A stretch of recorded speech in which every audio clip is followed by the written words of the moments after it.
Okay, hello and welcome to Totally Lost Gaming's podcast, episode 3, The Rebirth. We lost a couple of episodes along the way. We're just deciding to kind of reboot ourselves. I'm Tom, and with me today I've got Guy. Hello. And Stuart. Hello. So, timing of this podcast, it's just before Eldritch Moon. I was going to say Shadow. Weekend. Yeah. Just before Eldritch Moon pre-release weekend. So there's a ton of spoilers that we haven't talked about much. We definitely They're called previews. Previews. The whole set is hell. Previewed. Yeah, so we haven't really talked about these. We're obviously fairly late to the party. I think we can all agree. Everyone. I've not heard already a single person talk about. Oh, has these nobody previews, talked about no. them? Wow, that's impressive. But it basically means we're not really gonna we're gonna look at the big cards, but we're not really gonna talk about them too much. Other people, probably smarter than us, at least in terms of Magic, have More talked about qualified. these. Yeah, have talked about these cards in depth and kind of their effects on standard. So we're gonna kind of give more of a casual overview, I guess. I guess we're compared to them, we're very casual players. So we're gonna start with the first card that was previewed for this set. I'm pretty sure it's the first card. Big Mama. And that's Emrakul, the Promised End. For those who somehow don't know, maybe you just haven't been paying attention to this Maybe set. they're not Magic fans. Emrakul, the Promised End is a 13 mana 13/13 with flying, trample, and protection from instants. She costs 1 less for each card type among cards in your graveyard, and when you cast Emrakul, you gain control of target opponent during that player's next turn. After that turn, that player takes an extra turn.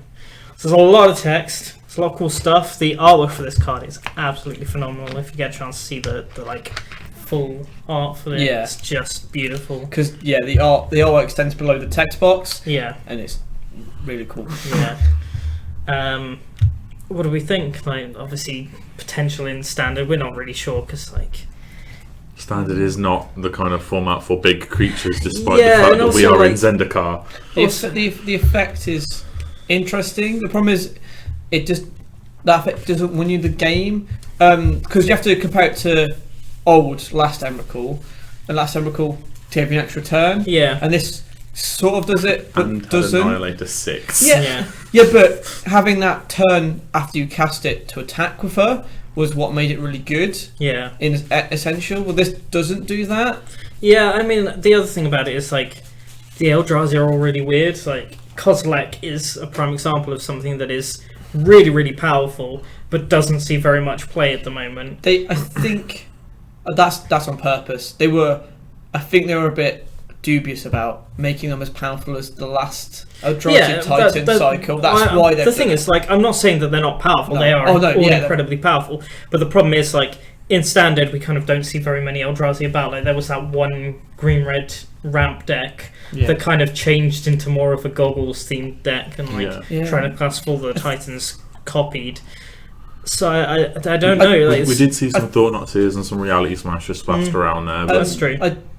I think if you were playing that type of deck, Emrakul is not what you want out of 3. I think you put Ulamog. It's probably your best bet in Ulamog that is type the of safer option for winning the game. The upside, we now have an Emrakul you can play in Commander as your commander. Yeah. Not as good as the original one, obviously. That's the reason why she's on the banned list. Exactly. Yeah. But, for your Eldrazi decks, you now have the really goddess of the Eldrazi. She's really good in any graveyard filling decks. Yeah. Anything you've got that you're filling up your graveyard a lot. You're really good in those decks. This is good in any decks you've built around. In standard, if you're building Gitrog or Delirium, she's really good in those style of decks. Yeah. Also in Commander, you have access to the I think there's isn't there 1 or 2 card types that aren't in standard because I know you can have access to tribal. Get tribal and is it just tribal? I suppose Planeswalker becomes easier because Planeswalker is the harder one to get in because there's only so many Planeswalkers. So if you're running this commander, then it's got to be colourless Planeswalkers, and there's only 2 of those. Karn and Ugin. Yeah. Which, if you're running a colourless commander, you're running Karn and Ugin because why wouldn't Agreed, you? But I think it's just tribal. Yeah, I think it is. I think that's the only other card type.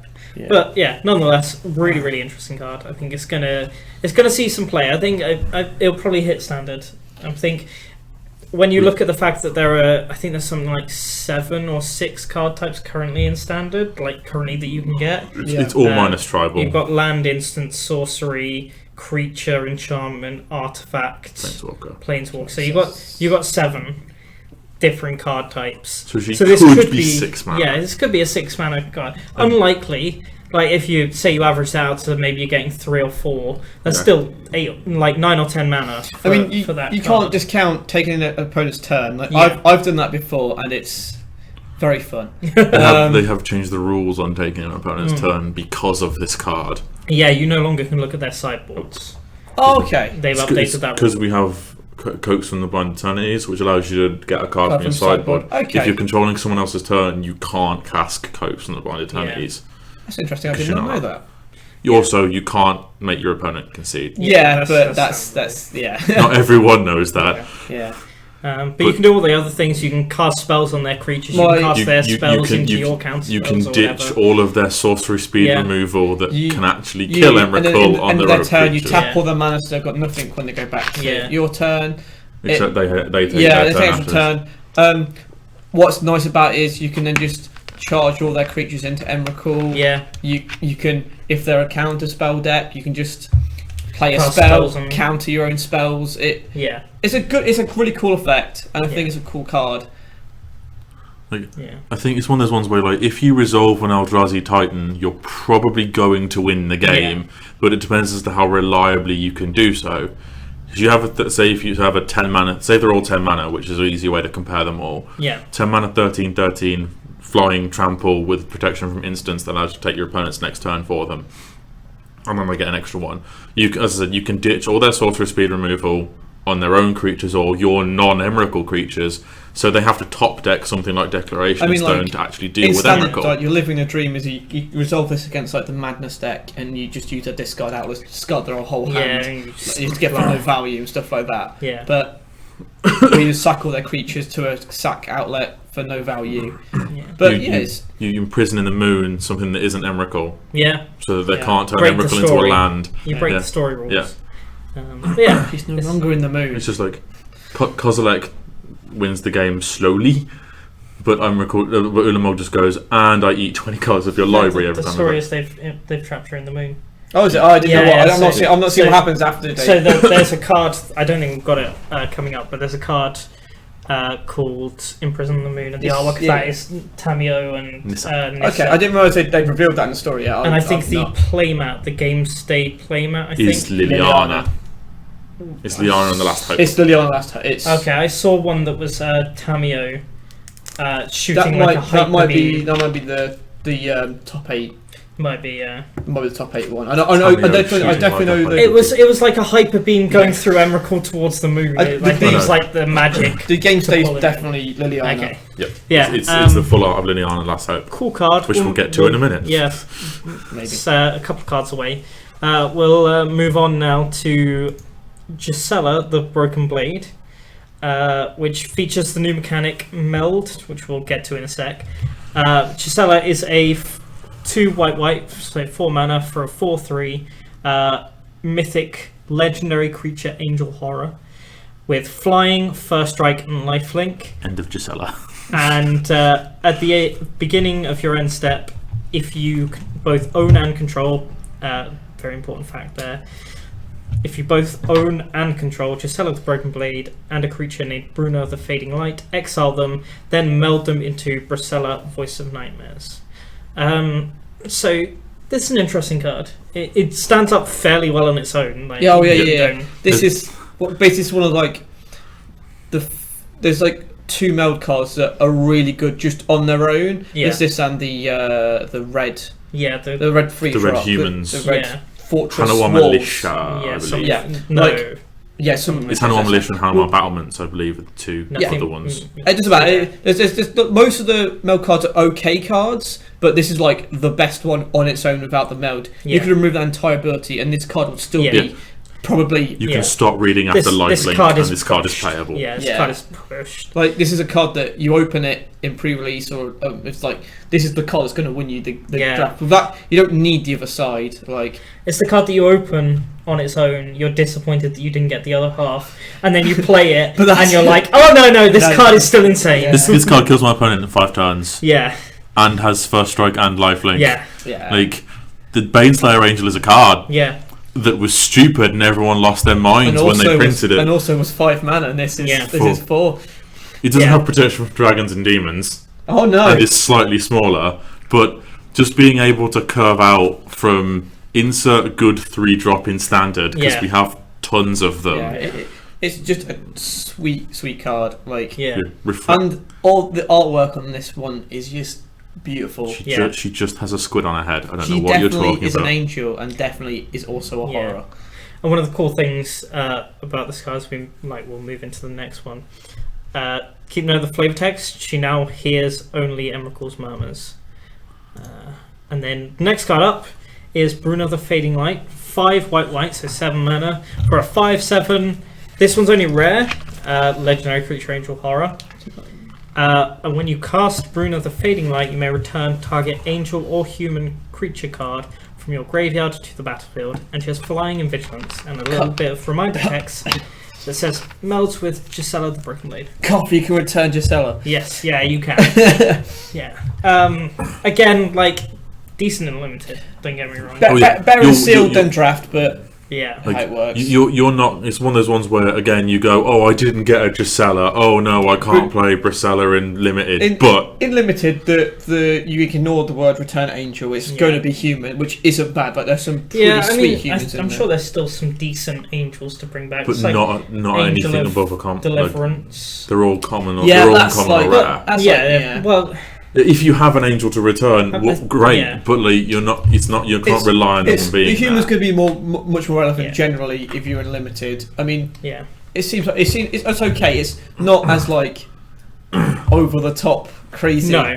But it is pretty sweet. But- you get Yeah. you get basically get 2 creatures for Yeah. that mana. But you are definitely getting 7 mana's worth of power. Yeah, Like yeah. you're getting a 5/7 with flying vigilance, which is nothing to snuff at. Yeah. It blocks pretty much everything in this format. Yeah. Especially in Shadows over Innistrad, we're just like it's in standard. The biggest thing we really see is Avacyn. Yeah. Flipped Avacyn. It walls even flipped Avacyn. Yeah. Like it just blocks all day while getting in for 5, but also returns its counterpart, or an Avacyn, or a Thalia, or Yeah. a Thalia's Lieutenant, or something relevant to your board state. Yeah. But like again, it's not the aggressive one of the two. Yeah. Gisela's the aggressive one. And of then the it two. melds. Yeah. So again with the flavor text, just going to point this out. So we'll go back to Gisela quickly. So we have hears only Emrakul's murmurs, sees only Emrakul's visions, and then we move over to Brisella, the voice of nightmares, which is the speaking of Emrakul, the voice of Emrakul. Yeah. So it's a cool little thing they've done there with see no evil, hear no evil, speak no Yeah. evil. You've got kind of the opposite of see evil, hear evil, and speak evil. So yeah, Brisella, voice of nightmares. So meld again is an interesting mechanic. You have to have both of them. You have to own both of them and control Yep. both of them on the battlefield at the same time. At the And end if you of the do, turn. at the end of the turn, they exile themselves and they come back, merge together as Brisella, the voice of nightmares, a legendary creature, Eldrazi Angel, unique typing there, very much so. Yeah. A 9/10 with flying, first strike, vigilance, and lifelink, so it's just smashed all those abilities together. Yep. And your opponents can't cast spells with converted mana cost 3 or less. It's So just ridiculous. It's a big angel, but also a very big card. Yes. If you're unaware that the artwork for this is on the back of both Bruna Yeah. and Gisela, and you have to flip them both over, and then they like form to one card. Yeah. And you have to turn them horizontally to make it. The top right. half of Brisella is on the back of Gisela, and the Yeah. bottom half. So her image is on the top of is on Gisela, and the text is on the back of Bruna. Yeah. Yeah, this card is ridiculous. Like, if you ever managed to... If you land in Christmas Land and managed to pull both in limited, yeah, you're just like... You're winning You're even living more the than dream. you already They're were. also very careful about like the meld they have to the owning and controlling is very Yeah. important. I know that if you steal someone else's meld component, they don't trigger because you don't control, you don't own both of them. And then if you manage to get a token of one of them, they will exile but not return. Yeah. Neither of the cards will return because the token doesn't stay in exile if it's Yeah. also, Yeah. and then you've just got an exile. So Bruna, and also they're not May either. So No. if you do end up a token, you have to do the Yeah. ability. So just try and avoid that because it's going to be bad. Yeah. there is the guarantee of I played Bruna on turn 7, get Gisela back because she's only got 3 toughness, so she's Yeah. probably going. And also, she's a 5-turn clock. You have to Yeah. kill her at some point. Yeah. Or like put an enchantment on her and turn her in. I don't know how turning her into the moon works though, because it becomes a land and loses all existing Yeah, it types. wouldn't- So I don't know if she's still technically Gisela or not. She will be technically Gisela, but she won't have the. She won't have the meld ability. text. Yeah.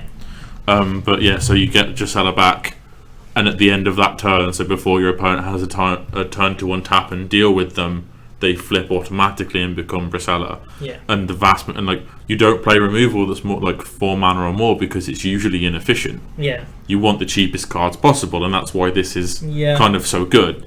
You fill your deck with the most efficient cards that you can, Yep.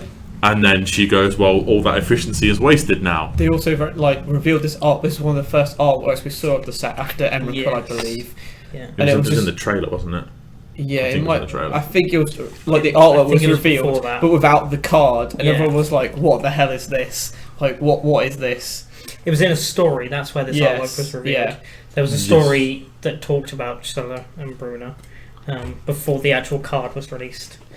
Do we think this will hit standard play? I mean, If the format It's slows down, sketchy. it's possible. I mean, Gisela will, not Yeah. Gisela will, Gisela will. I think, because she's Turn good enough. Turn to 4 make Gisela, it. turn 5 Bruna Abyssin isn't, sounds. and even with Bruna, the upside of getting Brisella, I still think it's going to. A 7 I mean- drop is really bad. do you just run like a one of Bruna in the Yes. deck? Like If you're running like 3 Gisela in the deck, do you just like throw in that 4th copy Maybe. of like that 4th card of just one? Maybe. Bruna? I mean, the problem is like. I know that obviously if you draw it and you don't have the other one, or if you draw it Yeah. early, like it's just awful. you can but still get Avacyn back, yeah, like or Thalia. Like you don't have. Yes, the best thing to get back would arguably be Gisela, so you can make Brisella. I don't think I know the deck that it fits in well enough to I think answer that. I feel like it's like a green-white deck because like green-white's very popular at the moment, and I think Gisela fits perfectly into that deck. Like a even though you 4-drop can't aggro collective flying. company into play. Yeah. I think it still fits, and Yeah. We do. but I don't know whether Bruna fits in that deck. No, We, I do live in like a format of Sylvan Advocates and Reflector Made. I know obviously things Yeah. will change when things cycle out, but like Yeah, big butt creatures, and I imagine say green white tokens or ban or whatever versus its mirror match could stall out in a board stall, yeah. and Brisella will break a board stall. But would you rather have Bruna or the new Emerge Overrun? The one that when you Yeah, emerge, Decimator of Provinces. Decimator of Decimator. Provinces. Would you rather have that card, which is probably more playable most of the time, and pumps your team and gets rid of those board stalls, or this card that might? This card is not going to see much play in most of your games, whereas that card will probably, if especially in a Yeah, maybe. Although, like, we'll get to that card later. I think we can pull it Yeah. up later. But I think the issue with that card is that its emerge cost is still ridiculously high, I'm You and still the have to green-white play triple decks. But the you're green-white then decks- also talking about playing a 7-drop. But my point is more like the green white deck, like the green white tokens deck, isn't going to have creatures that you can sacrifice to actually reduce that cost much lower than the 7. So I don't like. It's Yeah. it's 9 mana, 3 of it green, and like Yeah. if you sack a Reflector Mage, because Reflector Mage is the thing you're going to be sacking because it's already done its thing when it's on the battlefield. It's just Yeah. blocking at that point, which makes it what 6 mana. 3 of it has to be green. Yeah. Where Gisela's only 2 white. But also side comment on Meld isn't the CMC of Brisella the combined CMC Yes, it of is, both? yeah. So it's 11. It's an 11 drop. Well, for every spell that cares about the converted mana cost Yeah. of creatures. Other important things to know about Meld: if the card, so if Brisella gets bounced or exiled under something like an O-ring or something like that, or An O-ring that you can killed, cast. yeah. 'Cause you can't Brisella. Well, something like It I was going to say, can't you cast Stasis Snare or something? Isn't there a Quarantine field. You can't cast Oh no, Quarantine because there's Field. X's and zeros on Yeah. it. There's a 4/1. There's a 4-drop one. It's not very Detention good. Spare. No. Detention Sorry, Spare. yeah. No, Oh, defense this is is 3. Three. Anyway, if you could, if you have one of those effects and you manage, Parallax Wave. yeah, sure, we'll go there. It's not standard, but Parallax Wave. Go. When Gisela gets bounced, it comes back to your hand as 2 separate cards. When it goes to the graveyard, it goes to 2 separate cards. You know what card hits this card? When it, no, Totally Lost. maybe yeah. It's a 5-drop. Yeah.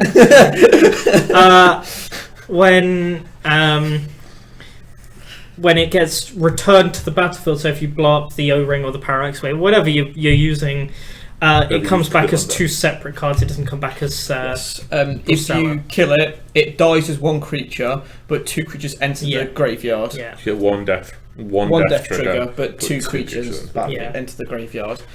Yeah. Also, if it gets Reflector Maged back to your hand, you can still cast the 2 individual pieces because the thing that was Reflector Maged was Brisella. So Yep. you can't Yes. cast Yeah. cards named Yep. Brisella. Yeah, that seems. They have to collect company it into play because they can't cast it. Yeah, but But that seems cool. Yeah, it's interesting. But yeah, Next card, I guess. enough angels. no, more angels. Well, that's not the right one. There There we go. Next up, we have Liliana, the Last Hope. Hey, look, it's a free drop Liliana Yeah, the 3rd one. from Innistrad. Yeah. Hype. Oh, no, it's the creature one, Yeah. yeah. So we've got Liliana, the Last Hope. She's 1 black, 3 mana. For a 3 loyalty planeswalker, she's +1. Up to 1 target creature gets -2/-1 until your next turn. -2, put the top 2 cards of your library into your graveyard.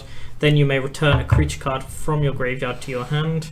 And -7, you get an emblem with, at the beginning of your end step, put X 2/2 black zombie creature tokens onto the battlefield, where X is 2 plus the number of zombies you control. There's a lot of text on that. Breathe, Tom, breathe. What do we think? She's got a cool outfit. She does have a cool outfit. She's very pretty I mean, for a the hype Ancient was the Liliana Innistrad. yeah. And last time, a free drop Liliana Innistrad.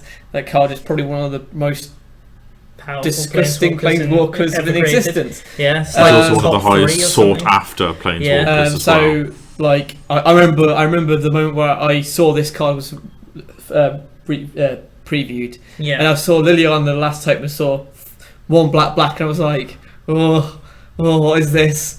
I scrolled down, and then I just was like, okay. It's not Liliana of the yeah, Veil. Okay, Yeah. it's not bad because also remember this is a free drop planeswalker and they are very cautious now about yeah. making 3 drop planeswalkers Yeah. really, really good. They've made that mistake before. It's powerful for standard. I don't Yeah. know whether it fits currently. I don't think it. It helps you survive. It helps you survive the aggro decks. It may be removal because of the +1. It basically blankets 1 creature for Yeah. a turn, which means it helps protect itself, which is always a bonus. Yeah, The -2 is kind of what you want to be doing in that deck. yeah, Like, it just gives you recursion, mills you a bit, yeah, but that's kind of what that deck kind of wants. yeah. And then the emblem is longevity. You're probably going to win this Yeah. game. Are they Yeah. tapped? No, not tapped. No, So no, yeah, so They can block. yeah, I mean, it's good, but we've discussed this fairly at length, Stuart. And I'm not sure whether it can do any good at the moment with green white No. being as powerful as Oh it no, is. no. I don't think The is format is way too. The standard is way too fast for a card Yeah. like this. Once we have a bit of rotation and it slows down a little bit, hopefully, my fingers crossed so much that the format slows down. But Yeah. when Collected Company leaves, I'm pretty certain The- it will. That having this helps you so much in a slower format. Yeah. Just gets you value Like just recursion is just what you need. You want it in those grindy matches. It's they kill your 4-drop. Say you play this, get your 4-drop back. You know, it's.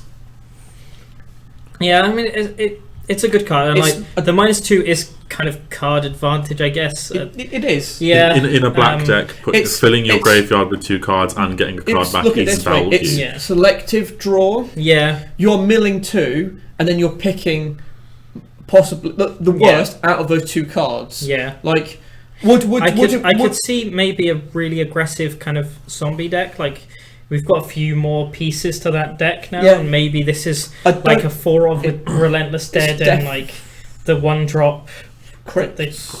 Crypt something. Yeah, the one that you can tap 3 Crypt zombies and you like lose a life and draw a card. And like a few other cards. Like we now have kind of the pieces that maybe prized amalgam and stuff like that for the top end. Geralt. I was thinking close to mono black, or maybe it's blue black, or maybe Liliana just goes in like the Vampire Madness deck. It fits well in both because the advantage gets you can get back your Madness card you've already discarded. Yeah, and you get more value from it. It's definitely not a Planeswalker you'd slam down on turn 3. I don't think.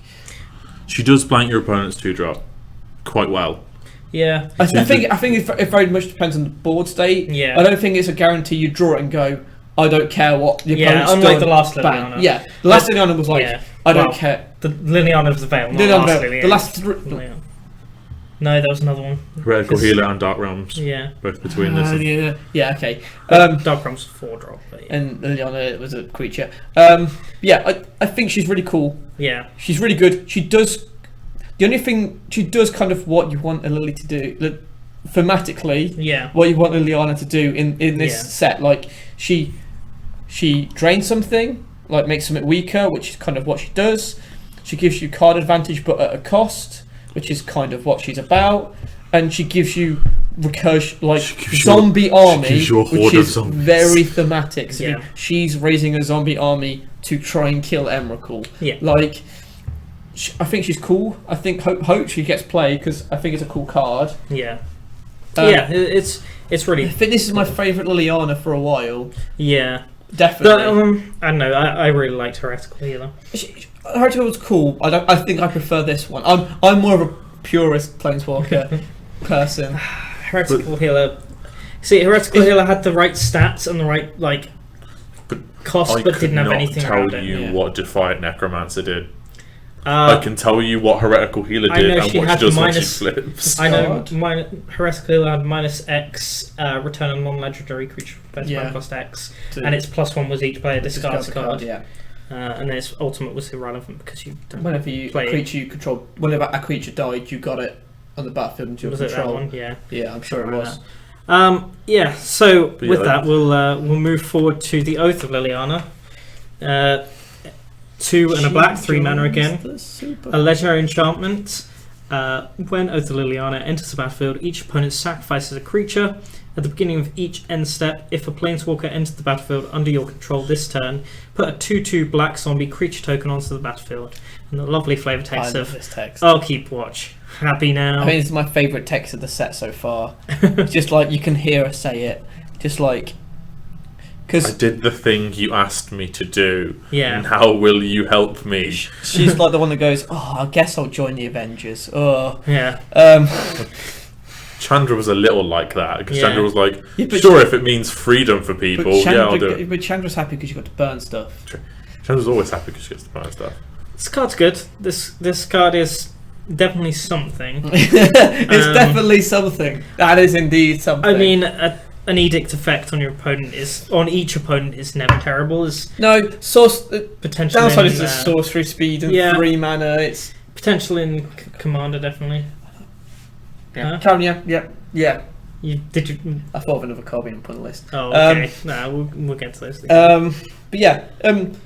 And then it's very. I think it's very similar to the Oath of Chandra. Yeah. It's a very similar effect. It's you get the effect on entry, which normally will kill something, which is what both of them did, and it kind of. If you happen to have Planeswalker enter, you get a bonus. Yeah. Out of the oaths, I think this is like above Chandra's potentially, but like all the other ones are better, in my Yeah. opinion. Apart from Chandra. Chandra in this one's kind of on equal level because it's like it normally just removal for a creature and then you Yeah. might get advantage, Yeah. possibly. Like you open this in limited, you still probably play it, depending on how heavy the creature format the heavy creature based the format is. Yeah. If people have a lot of creatures, this is going to be not as good. Yeah, it's a cool card. Yeah, definitely cool. It'll see place somewhere. I think. Yeah, because people were annoyed there wasn't a Black Oath, or Yeah. people were hoping for like the Oath of- Obnixilis kind Yeah. of anti-oath card, Yeah. and this kind of is quite nice. It completes the cycle. It also like definitely overlaps the last two blocks Puts them together. together. Like Yeah. they've got Miracle obviously spilling over, and you've got this card on the other side spilling over. It kind of like it makes the transition between the 3 set blocks to 2 set blocks kind of it's quite nice overlap. Yeah. And I'm quite glad they've done it. Yeah. It's definitely well done. Yeah. Yeah. And anything else to talk about on this card? I just like the fact that the when you play a Planeswalker effect is the same as Heretical Healer's flip effect. Yeah. Because when Heretical Healer flips, you've got a 2/2 zombie. Yeah. Because it was Liliana reanimating the thing that died to cause it to flip. Yeah. And having every Planeswalker you play come with a free blocker is not a whole lot. No. Oh, no, It's a it's non-zero pretty cool. amount Yeah. of nothing. Yeah. It's very powerful because it gives Planeswalkers that don't necessarily have the best protection some Yeah. form of protection they otherwise wouldn't have. Yeah, it's a cool card. We'll move on to the next Planeswalker. Tamio, Field Researcher. 1 green, white, blue for Tamio Planeswalker. 4 loyalty, and it has a +1 ability. Choose up to 2 target creatures until your next turn. Whenever either of those creatures deals combat damage, you draw a card. Yep. -2, tap up to 2 target non-land permanents. They don't untap during their controller's next untap step. And -7, draw 3 cards. You get an emblem with you may cast non-land cards from your hand without paying their mana costs. Yeah, it's pretty cool, pretty powerful effect. She's banned. Yeah. She's banned and she does ban things. They're Yes. slowly going around all the shards now, Yeah. which Well, is great. Well, Sort of. The 3 colours. They're Yeah. slowly going around the 3 colours. Yeah. a lot better than the last 3 color walker we had. Hey, there was a lot of hype about Sarkhan when he Unbroken. came. Sarkhan.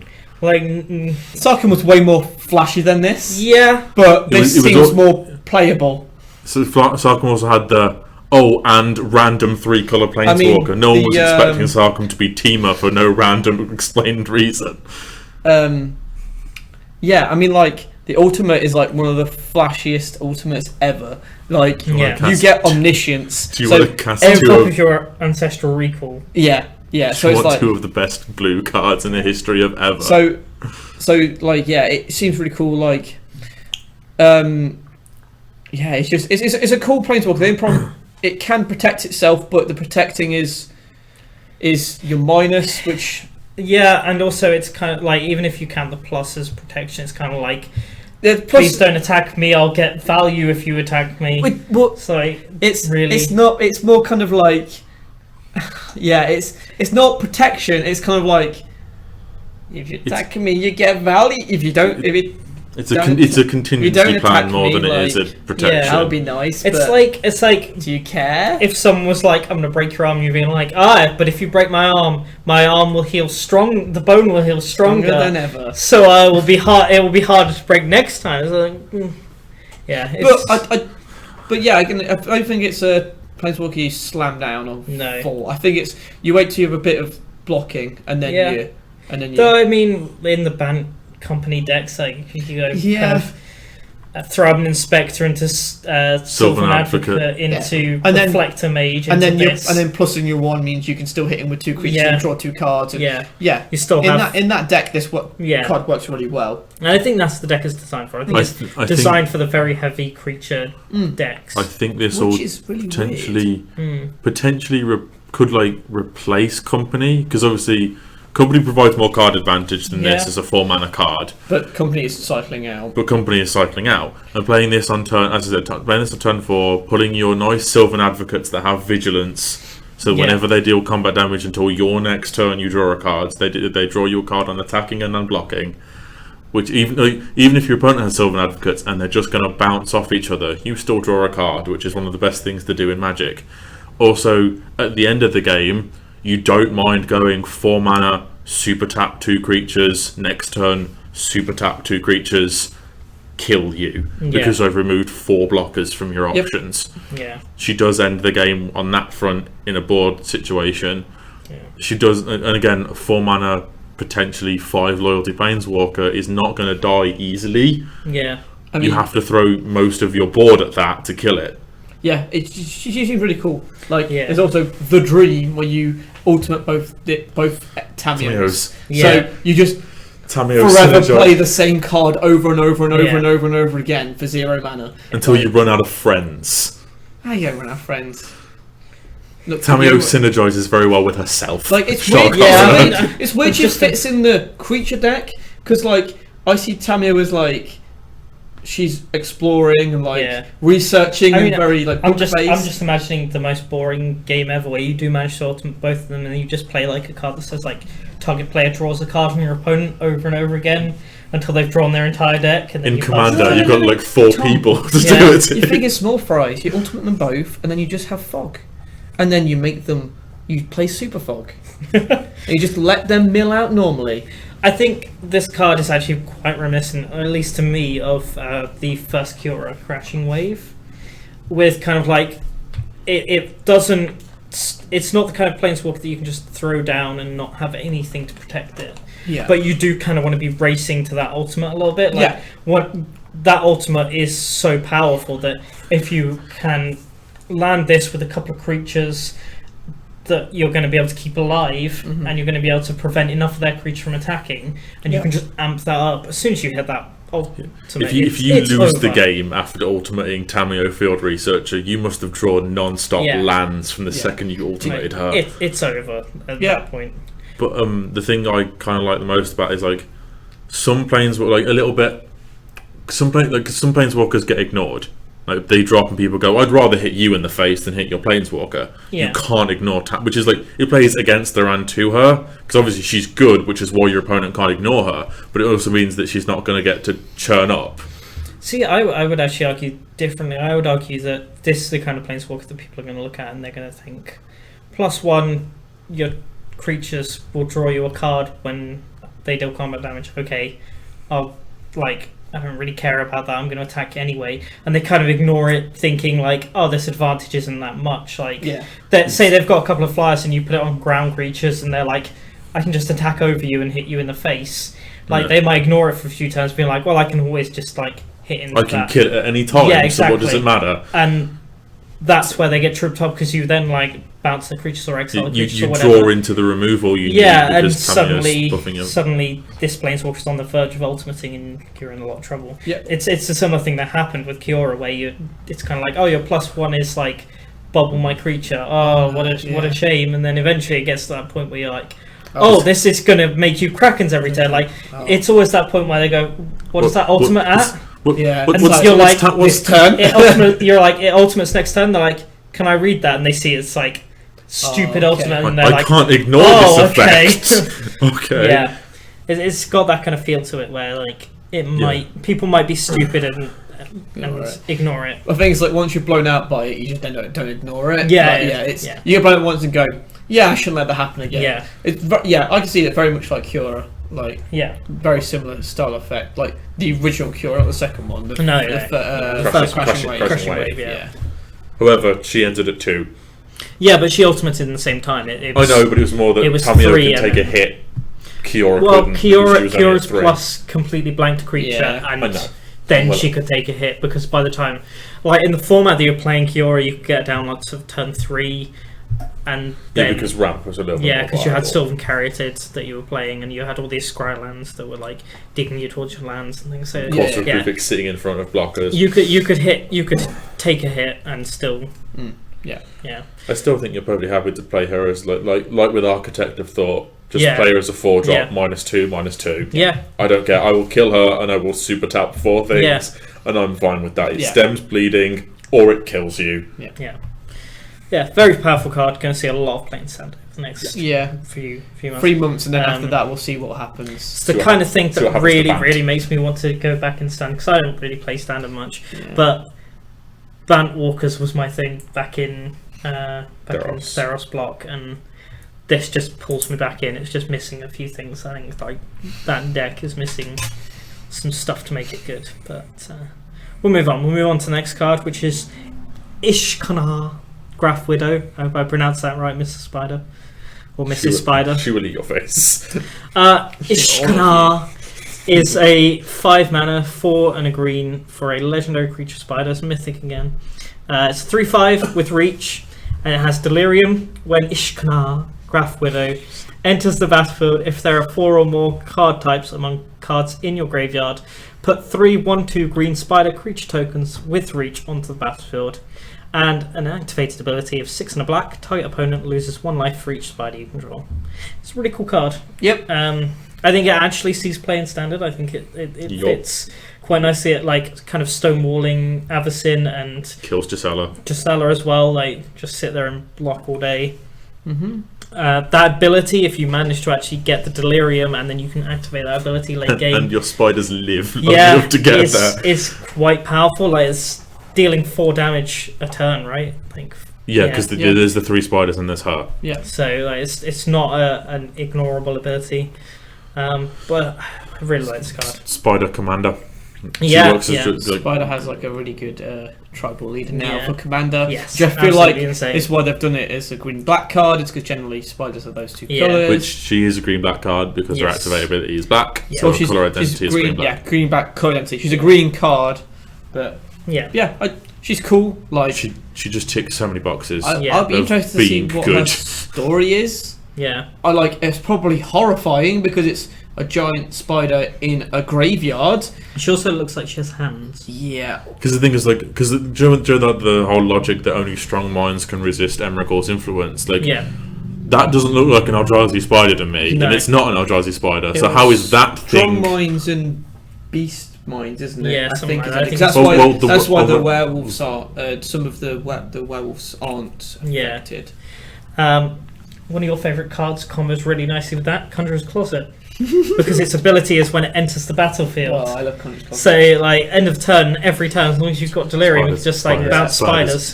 Yeah. The boxes she ticks for being amazing. Like, there's one downside is that you can't collect the company her into play, which is very relevant, but it would be broken as hell if you could. Point 1 is she ends the game in a board stall. She would, even if 1 or 2 of your spiders die. I mean, even if it's just her, like, you're going to eventually kill your opponent. I know that's a long-term plan. There's 20 turns, but she blocks everything. Yeah, everything in this format she blocks, and she blocks it well. Because Avacyn's the strongest creature in the format, and it takes flipped Avacyn to kill her. Yeah. When you're not putting her in front of flipped Avacyn, to be perfectly honest. Just throw a little spiderling in the way. Yeah, she's stupidly good in multiples. Stupidly good in multiples. Because you play a second copy of her, sacking her, getting 3 more spiders, and then you still have the activated ability, which doesn't require her to tap, so you can play at the turn you play her if you have 11 mana. 12 mana. Yeah. But like she works. It's very Hornet Queen-esque. Yes. And Hornet Queen was 7 mana and was stupid, and she is 5. Yeah. Yeah. Just a really, really good card. It's a green mythic. Yes. It does green mythic-y things.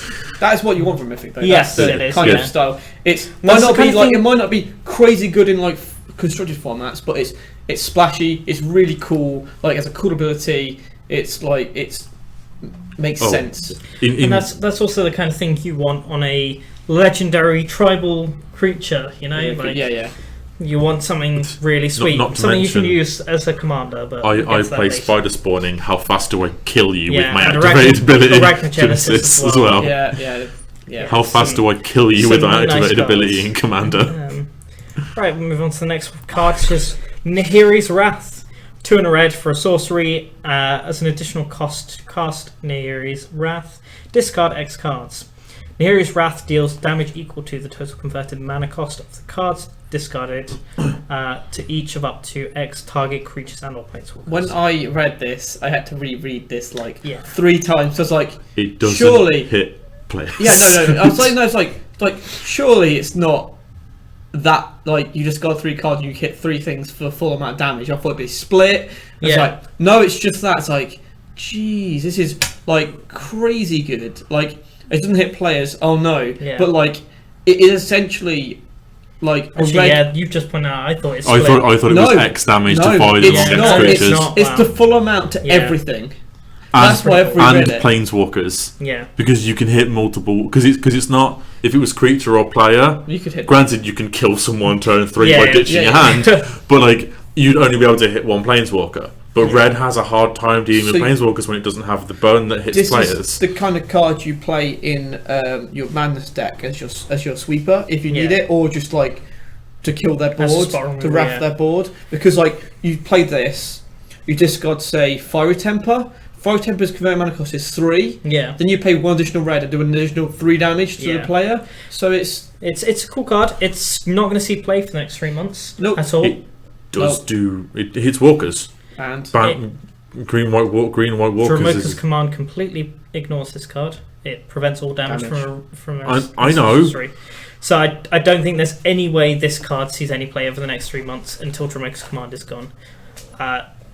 You may be right. You may be right in the like. It you are may right. see Dromoka's command does womp it entirely because Yeah. that's the reason why And- Radiant Flames doesn't see any play because and you can just Dromoka's that's the command biggest it. problem at the moment is that I forgot that the 4th Yeah. mode of Dromoka's command Yeah. was because it's instant speed hunt the weak. That's all I know. Dromoka's command is being. this card is fantastic except for the fact that the most popular decks in standard all run 4 copies of Dromoka's command, which completely ignores this is deck. it bad that I've just thought up of like a deck that's like you play Boros Reckoner and you Yep, play this I've and, seen that. and discard You like discard your Emrakul, like 2 Emrakuls or something like that, and you do 30 damage to and then it does it Boros to their Reckoner, and you face. can redirect it to your opponent's face. Yeah, you can kill people with this and Boros Reckoner. Also, I don't think that deck's very good, but I think it's funny that card exists. Like, I mean, it's potential turn 3 kill. yeah, Well, turn 4 kill. yeah. No, I guess it could be turn 3. because you can ramp the Boros Yeah. Reckoner out with some. Yeah. It's Commander. You can ramp the Boros Reckoner It's out. a cool card. Like this is, I think this card works really well in Commander. Like you discard your big Yeah. things if you don't not worry about early, and you can. It's like Is this going in your Lauren deck? it might You've go. got, in you've my got a deck. lot of big. And they've got cost some cards. recursion and stuff like Yeah. that. It might go. I have to see. The problem is I also have cards that are like board wipes anyway in that deck, Yeah. but it's kind of sweet. This is the thing I thought of on the top of my head, like, or it's something I talked about with Tom, but it's like a side thing. You can ditch a land to increase your cost by X. So if you just got a big thing and a land, you can that's hit kind of cool. 2 things. But yeah, the but yeah. one big card that you discarded is all the damage Yeah. that That's you cool. might possibly need. That's cool. Yeah. And you can, as you said, That's you can sweet. still madness the cards that you're discarding anyway if they have madness. Yeah. Yeah. That's really cool. So I if you've didn't got a think about 6-drop and a land, you hit 2 things for 6. Yeah. Yeah, really sweet card. I kind of sort of do hope it sees play, but also don't Yeah. because I don't want to play against this card. Yeah, like I said, I think post rotation this card is going to be Super sweet. insane. I think you want to pick up your copies now. I think the card it's playing against at the moment is the return of whatever card. Kozilek's Return. Kozilek's Return is the card that this is kind of Yeah. arguing is like Yeah, working because against. Kozilek's Return is the only one that sees play because you can't blanket with Dromoka's command because that's devoid, Yes, so it's not red. because it's a colourless spell. Yeah. There's no. Dromoka's command is just to negate I thought- the no, I damage. thought it was Oh no, It's it in does. sorcery. It's in sorcery. It's Yeah. just Yeah. damage Yeah, in the yeah, next instance. yeah, Yeah. it's in sorcery. Yeah. And I'll just paraphrase red in there as it's the only Yeah. instance So of it's a sorcery really with cool damage. card, and it's Yeah. cool, and it's Nahiri, another badass woman on this plane, showing Doing how badass insanely things. powerful she is. Yeah. Like this plane is full of badass women. Yeah. Like This, even this recent set, like Yeah. this recent couple of blocks, has been. Because We we've had had- Nista, we've had Chandra. Taking down the Titans. Nahiri, Olivia's back. Yeah. Emrakul is female. Yeah. Avacyn was the Avacyn, big point of the Liliana, first Yeah, all the angel is yeah. Yeah. It's pretty sweet. one. Ooh, Thalia as well. Yeah. She's Yeah. nice. Right. We'll move on to the next card, which is Rick Brick. of the Kralin Horde. It's 3 red-green for a legendary creature, human werewolf. It's a 4/4. When he enters the battlefield or transforms into Ulrich of the Crown Horde, target creature gets +4/+4 until end of turn. And at the beginning of each upkeep, if no spells were cast last turn, transform Ulrich of the Crown Horde. And it transforms into... there we go. Ulrich Contested Alpha. Uncontested. Uncontested Alpha, Yeah. sorry. That's a bit off. That's opposite. And when it transforms into Ulrich Uncontested Alpha, jeez, I keep saying Stop that. giving him competition. You may have it fight target non-werewolf creature you don't control. At the beginning of each upkeep, if the player casts 2 or more spells, transform. What do we think? Like, I think this is the only werewolf in this set that uses the old werewolf flip mechanic. I think all the other ones are All the rest mana. are pretty Hey. interesting. And also Tom has been waiting for this card since Yeah. original Yeah. Innistrad. Like, he was so annoyed there was no legendary werewolf because Yeah. legendary werewolves were his jam. Was werewolves for his jam, and he couldn't build a commander. Yeah. And then this card came out, and I saw it and immediately linked it to Yeah. it, and he was like, "Oh my god, oh my god!" And Yeah. then we read the card, and it's like, it's cool, Yeah, but it's not what I want from tribal. I'm gonna play it Oh yeah, no, you can play it. because I still think it's cool, like having the yeah, pump and then having like the removal. yeah, Like, it's pretty and like sweet. +4/+4 is a lot. Yeah. Like werewolves are typically kind of if you're kind of playing the right werewolf deck, it's a very aggro deck. Like, it's very hard hitting, and when you can go like turn 5, drop this, or even turn 4 potentially, Yeah, with yeah, a couple yeah, of yeah. ramp werewolves, play this, and like give your creature +4/+4. Like, there's not many creatures that are going to be able to stand in front of like potentially a 6/6 at least. Like, there's easily enough 2 power werewolves in the early part of the curve. Like, that's unflipped as well. Like, this card is crazy, and then it's flip. Just being able to make it fight something, like, you're going to be running this in deck with. Well, I was going to say Immorph. You don't really want Immorph in this deck, sadly. But you've got Immorph works against that. you've got Howlpack Resurgence. You've got Moon Mist. no, not Moon Mist. There's another enchantment, Full Moon Rise, and there's I'm sure there's a few other things that are like tribal boosters. Yeah. Like, he's going to be huge. He's going to be absolutely huge, Yeah. and he's going to punch something Doesn't real Mare of hard. Avabrook. Yeah, Mare of Avabrook. That's the Yeah. that's the Yeah. lord you want in this kind of a Mhm. deck. You've also got obviously what's the Coat of Arms? Yeah. Because- Any yeah. of the generic tribal Yeah. imageries. Door of Destinies. Adaptive Automaton. Yeah, any of I the- probably wouldn't run that one just because I'm a purist, but Yeah. Also, there's Gaia Reach Bandit, yeah. which in its flip form means all your werewolves enter the battlefield Yeah. transform. Yeah. Again, I'm not sure whether you Oh, want that No, because card. it but- enters when a werewolf enters the battlefield, transform it. So I think you'd get both sides Yes. of this. Yeah, if that's true, then yeah. Ooh. Yeah, so That's you get cool. you get a 10/10 that fights. Oh no, it's you can target give yourself. It, yeah, you can target himself. Ooh. Which is why he's a 10/10 swinging in on turn 5 if you have Arlene Cord. Because Arlene Cord can give a creature vigilance and haste. And +1/+1 vigilance and haste. It's Yeah. Arlene Yeah. Cord's +1. That's cool. So yeah, it's a really cool card. I'm excited to play it. I'm just kind of disappointed that it's Tom's been waiting so long. so long. I need to actually like buy a bunch of werewolves as well because I don't have a lot of the like The less good ones. Because yeah. obviously like, you've got to pad out your tribal decks with the less good cards. Oh 'cause no. that's what you do.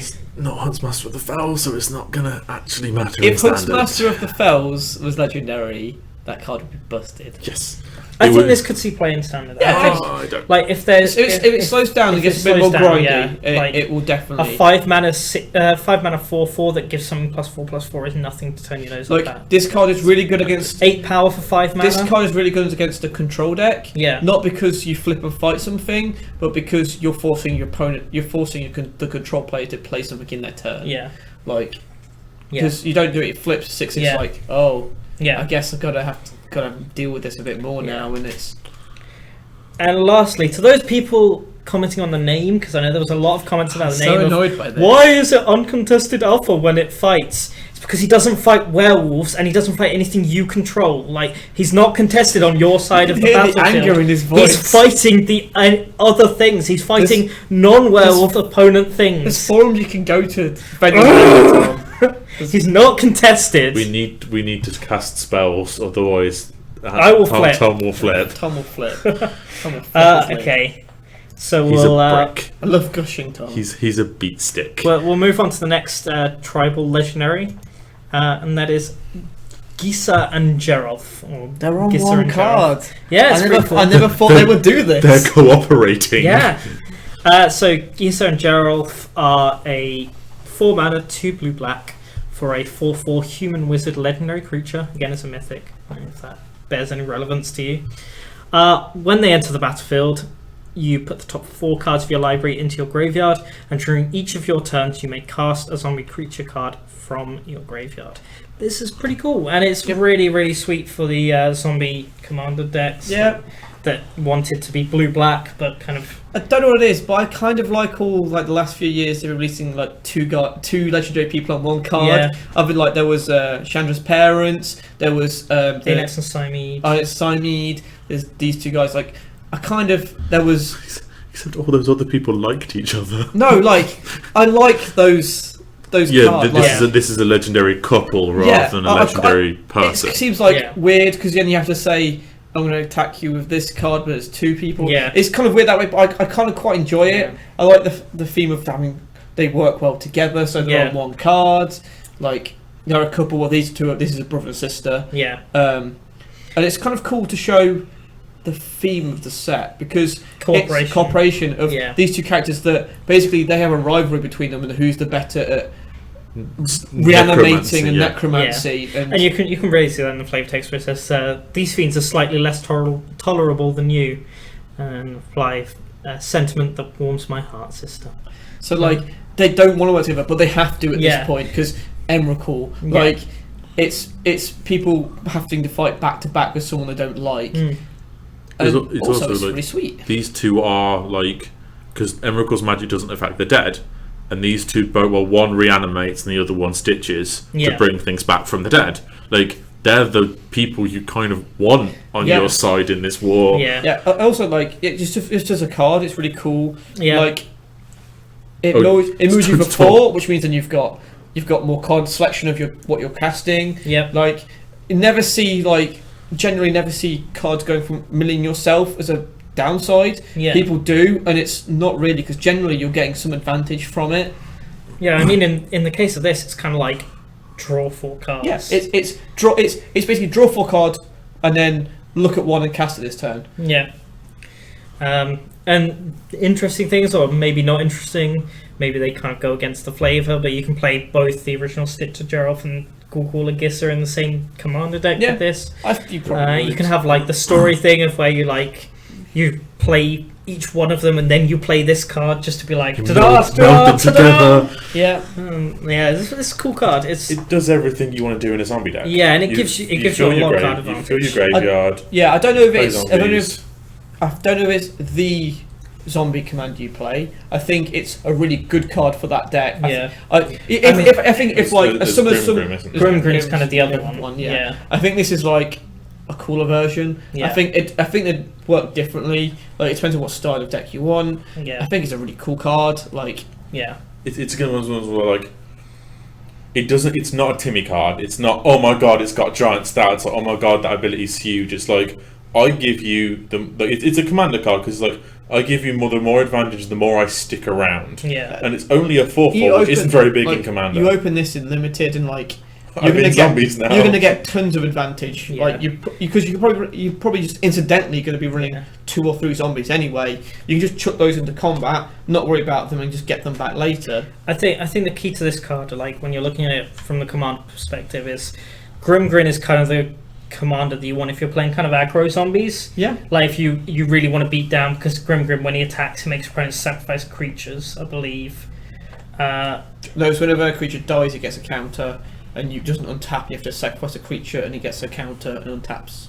I thought you're thinking of Fraxamunda. But yeah, I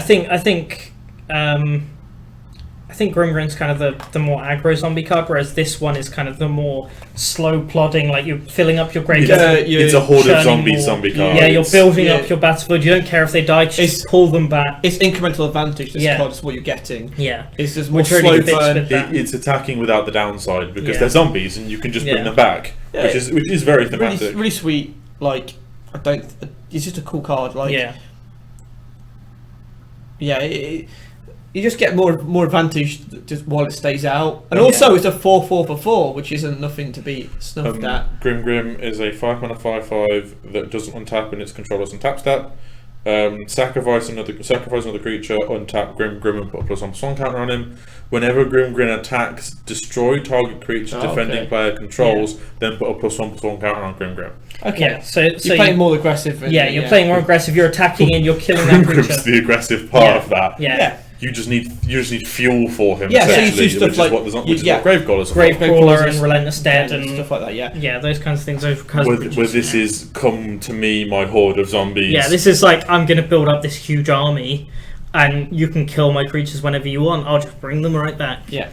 So yeah, it's really really cool. Which fits well with the characters, because they're reanimating those creatures rather than you attacking with a horde. Yeah. And you're not attacking with them. You're attacking with the things that they summon. Mm-hmm.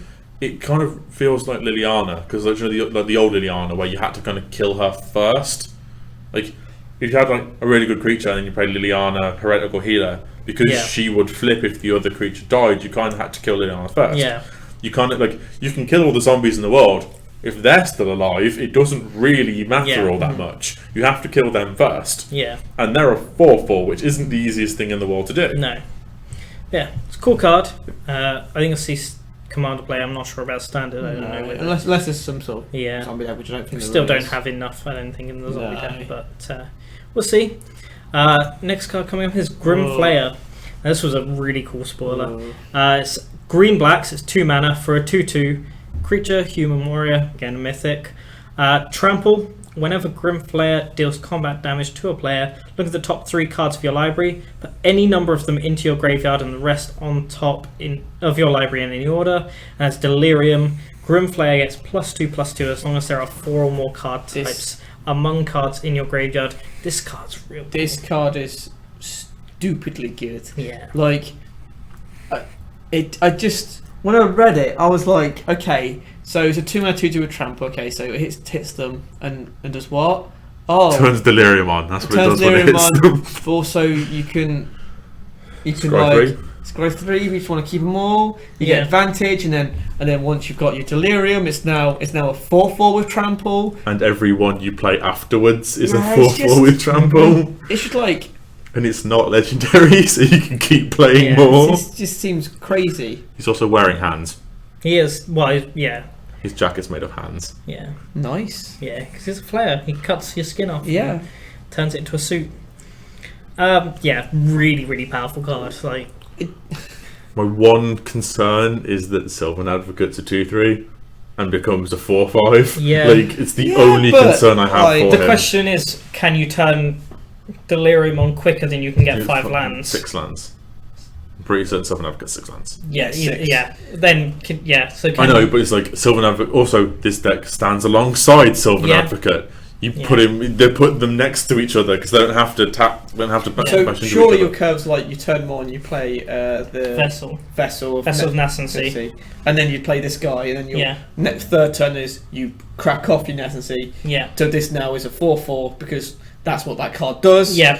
And then you just attack with 4/4 and then scry 3. Scry 3, but no, so scry 3 because you can get rid of the cards you don't want. Yeah. And like. Also, again, you can also just like attack with this thing with mana opener and the vessel out, because that vessel's instant speed, I believe. I don't think it's a sorcery speed one. I think it might be instant. Yeah, so you can just attack with this. You don't necessarily need to crack it, and just threaten the becoming a 4/4. Yeah, so they probably don't block. Then you get to look at the top 3 anyway. Do I turn Delirium on before or after combat? It's up to you because I will. I think Delirium isn't difficult to turn on when it's your intention. That's the thing. I think this is the card that the Delirium deck needed to maybe be good. Yeah. Like, there's a couple cards that were okay, but like needed like an enabler, and I think this is like one of the big enablers because it enables and you get the payoff as well. And maybe Liliana goes in this deck for that -2 of like mill the top 2 cards. Like turn 2 him because you need Planeswalkers in it. Turn 2 him. Turn 3 Liliana. Turn 4 Collected Company for 2 of these. Yeah, that's another big selling something I point don't for think him. I've put on the list of spoilers. We may look at it later. There's a really cool artifact they printed. I was saying to Stuart, like as this got It's like previewed, Ica Wellspring, isn't it? that we need in standard. We need a really good like cycling artifact. Oh, And they printed Tarion. one. They printed Terrarium. Terrarium or something. Tarion, yeah. 1 mana. Two mana. No, it's It's 1 1 mana. mana. Oh, is it to one play to- it. 1 mana to cast. 2 Enters- mana. Enters It tap. enters tap. 2 mana tap and sack. Add 2 mana of any color to your mana pool When it and goes, draw a card. it's when it goes to the graveyard, draw a card. So you don't even have to, so if they kill it, you still draw a card. I thought it was. It's No, a it's separate a separate ability. The separate line, when this goes to your graveyard, draw a card. Yeah. So you can Yeah. sack it for Oh, well, not. from the graveyard to the battlefield Battlefield, to yeah. graveyard. So Well, if it you mill does, it, yeah, you don't. yeah. You don't. Yeah, it's yeah, a separate. It's a separate line. It puts an artifact in your so- bin, which is important. Yeah, So it's like, kind of, I expected to see play in the Delirium decks just as another card that you can cycle out that It's- does nothing and draws you a card. yeah. So it means that your turn 1, you either nascency or you Yeah. that, which means that you can still play this turn too. Yeah, Yeah. And it Also it- allows you to turn 1 colour mana into it. If if you don't have the black source for him, you can pay 2 green Yeah. to the That's thing, cool. get a 1 Yeah. green and That's 1 very black, cool. and play him. And it just adds more card types because until that card was printed, there was kind of no, no artifacts you really wanted to play Yeah, in your standard decks. Whereas Terrarium kind of, I'm not saying it's like it's stupid, but it's it just feels that like, little it's you. void. You probably run 4 copies of Vessel, Vessel. and then like a couple copies of that. I would I'd even probably- say you probably run 4 of that as well, like just so that you have that higher chance. This of deck hitting would that. also run Oath of Nissa, because why wouldn't it? Yeah, exactly. Which yeah. is another enchantment that you can get in the bin. Yeah, Like, Yeah. it's cool. Yeah, it seems cool. Again, you can This get card- in with Collected I think this Company, card which is always makes it what good. makes that deck Yeah. viable. Maybe not good. There's a couple of other things that were released in this set that are kind of like spider Yeah, that we but- just got talking about. yeah, exactly, like that just kind of make Delirium that little bit better and that potentially good enough to be played because Delirium is such a powerful effect. You can tell because of how terrible a lot of the Delirium effects are because they don't want to print something that's really, really good. Like the other card you've got of Delirium that kind of fits in this deck from the last set is the Skinner, Obsessive Skinner. Yeah. Which, when you have Delirium, you can just start pumping counters, especially onto this guy. Like, Yeah. the more power you can give him, the more more trample ridiculous he damage he gets. gets. Yeah. Yeah. Super sweet card. Mm.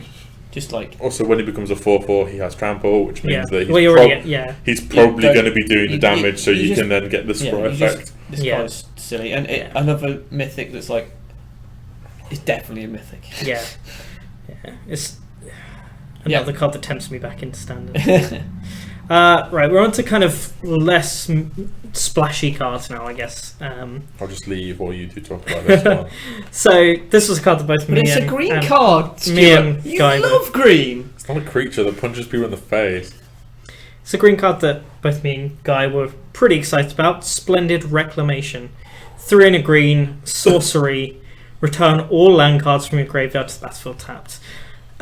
So I have a Gitrog commander that is focused around self-mill, and Guy is sort of in the process of building Titania, which again is another deck that wants to kill off its It lands. sacrifices my own lands, and this And- card just like Yeah, what? we kind of both saw this and we were like, instant include.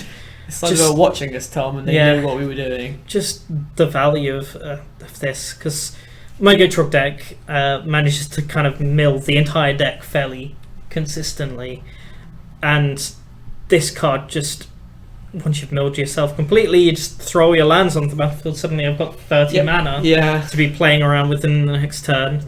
Boundless Realms is a card. Yeah, but I've got a lot of non-basics. I know, but Boundless Realms does stupid things because it takes you from 6 to 12. Yeah. This can take you from, 4 to potentially 30. 10. in a I turn my library over and put it into my graveyard deck. This works really well in certain decks, but like this is going to be seen as a bulk rare, It's just it's some decks just like if you open this beautiful. in limited, you are not happy. No. There is not enough land disruption Not to warrant this. the only reason you're happy is if you somehow get lucky enough to pull Gitrog in your Shadows of Innistrad packs. Or you're playing a deck that's like you're playing maybe a discard or sack deck or something like that, a sack a permanent deck, kind of that type of thing. A moment when this turns off Delirium. Yeah. It removes the land from your It's graveyard. It's a really cool card. Really like unique effect. Yeah. Cool in like a couple fringe cases. Yeah, people are talking about like if you have 8 mana and you're green white, you can play Armageddon, Armageddon and then this. And like you're the only one with lands, and that really is game over. Yeah. I thought you wanted to have friends. Yeah, exactly. Cool card. It's not Works very well with Avenger of Zendikar. Yes.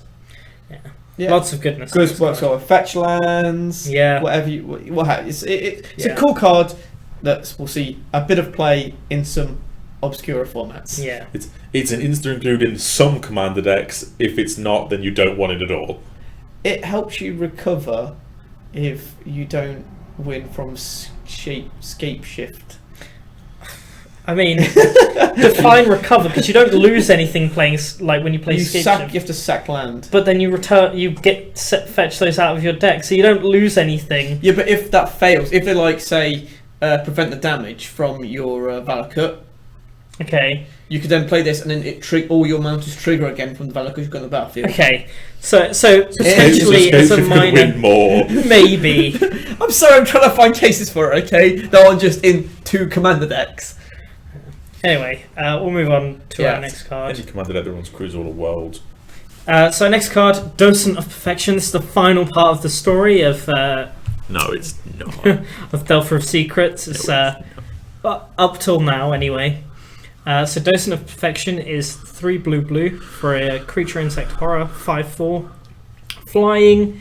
Whenever you cast an instant or sorcery spell, put a 1/1 blue human wizard creature token onto the battlefield.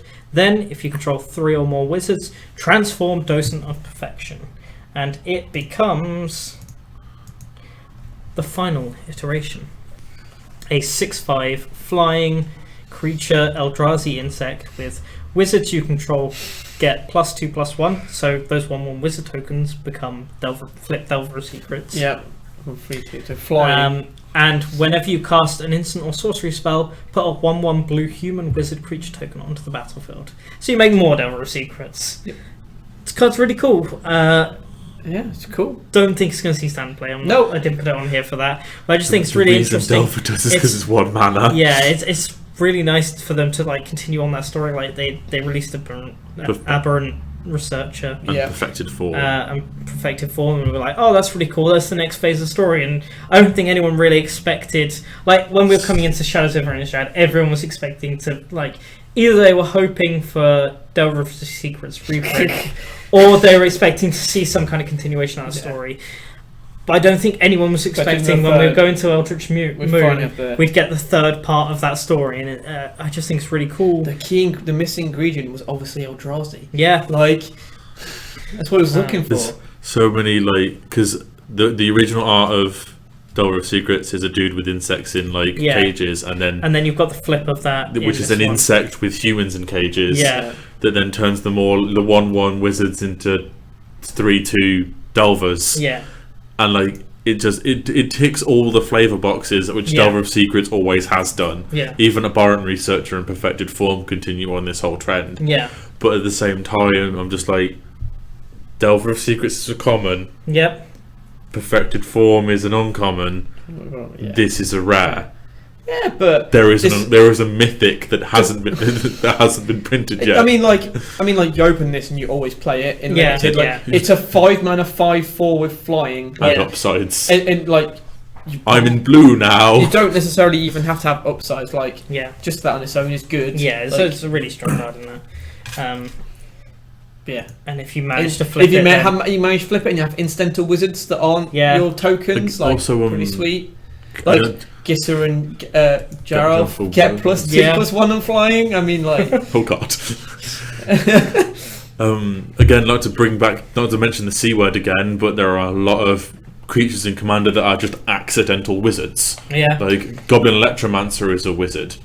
And also, you Both could just, Niv-Mizzets are you wizards. can just make like this. Just slots into the wizard EDH. I'm sure there is a wizard EDH. Azumi, yes. Azumi, who is a wizard, and you can tap wizards to draw cards. Yeah. Like, you're playing wizards in that deck. Oh, look, now your wizards have flying. Yeah. Like, Flying and +2. I don't think anyone's ever died. I don't think many people have died to a horde of flying wizards in No. Magic. So this is Don't. pretty sweet. I'm just like, because in my head, it doesn't just give them flying and +2/+1, it also turns them into insect Insecty, monsters. the horror thing. So I'm imagining like Niv-Mizzet, who is a dragon wizard, With being like an dragonfly wings and like Some tentacles. yeah. That's being pretty an sweet. insect dragon, Yeah. and then goblin dragon wizards, That's and cool. oh my god. Yeah. Okay, we'll move on to the next card. We have Thalia, Heretic Thar. Card is insane. Like, 2 and a white for a legendary creature, human soldier. First strike, creatures and non-basic lands your opponents control enter the battlefield tapped, and it's a 3/2. This, as though green-white tokens and Bant Company needed another tool to just like Also death and ruin taxes. the world. Yeah, and like now we've got this that fits into the kind of company decks in Modern as well.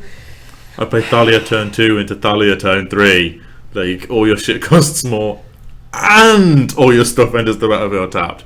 Remind me again why they banned Birthing Pod and then printed Collected Company. We have Object Evolution now too. Because there's more selection in Birthing Pod. Like Birthing Birthing Pod- Pod, you could run a copy of a card, whereas Yeah. Coco, as it's collectively termed, Collected Company, like you still have to hit. You It's not hard. I'm And not you saying know, with all these amazing I'm not three saying drop it's hard. unless I'm not saying like- it's hard, but that's why they're different. You can whiff a Collected Company, you can't whiff a Birthing Pod. okay, I'm gonna argue that if you're whiffing your Collected Companies, you haven't built your deck right. Because Yeah, but That's like saying Pod was it went- also you got the chains, and you could search You out don't- your but your win. But the thing was, like, with Pod, and this card is insane. Like, it's going to see play everywhere that it can. Yep. And that's kind of why we're not talking specifically about. I want to talk specifically about it, but like, But when you're looking at like the decks that people are running with Coco, it doesn't matter that you can't select what you're getting, because generally in the top 6 cards of your library, you're getting what you want anyway. And Yeah. the more 3-drops they print that are insane like this, 3-drops I or know. less, the better that card gets, and the more I don't True. understand the pod ban. however, well, no, it's the logic if they ban Pod, they then kind of on the same logic have to ban Collected Company Yeah. when it gets bad enough. And I then think probably it is. Eldritch Evolution as well, which Yeah. is a card we'll get to in a minute. But If we put it on the list, we'll have to find it.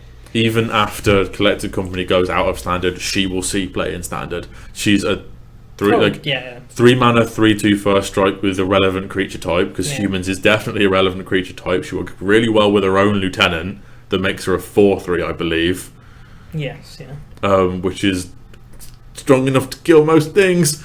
Like, again, turn 3 Thalia to turn 4 Gisela to turn 5 Aviton sounds like I win. This is the card that also makes Death and Taxes maybe playable in Modern. Yeah. Because at the moment it's not playable. It's just on the cusp of Yeah. not being playable. This card like makes that deck might actually push that into Yeah. actual more play. You can pay 2 for your shocklands, they're entering tapped anyway. Yeah. As you can't sack your fetch lands the turn you play them, and you don't get the mana from the card that you get unless it's actually a basic. Yeah. Yeah, Thalia does a whole bunch of a whole lot of things, and all of them are good. Yes. Also, looks really pretty while she's doing it all, Yeah. because that artwork is amazing, and I want it in Another- foil.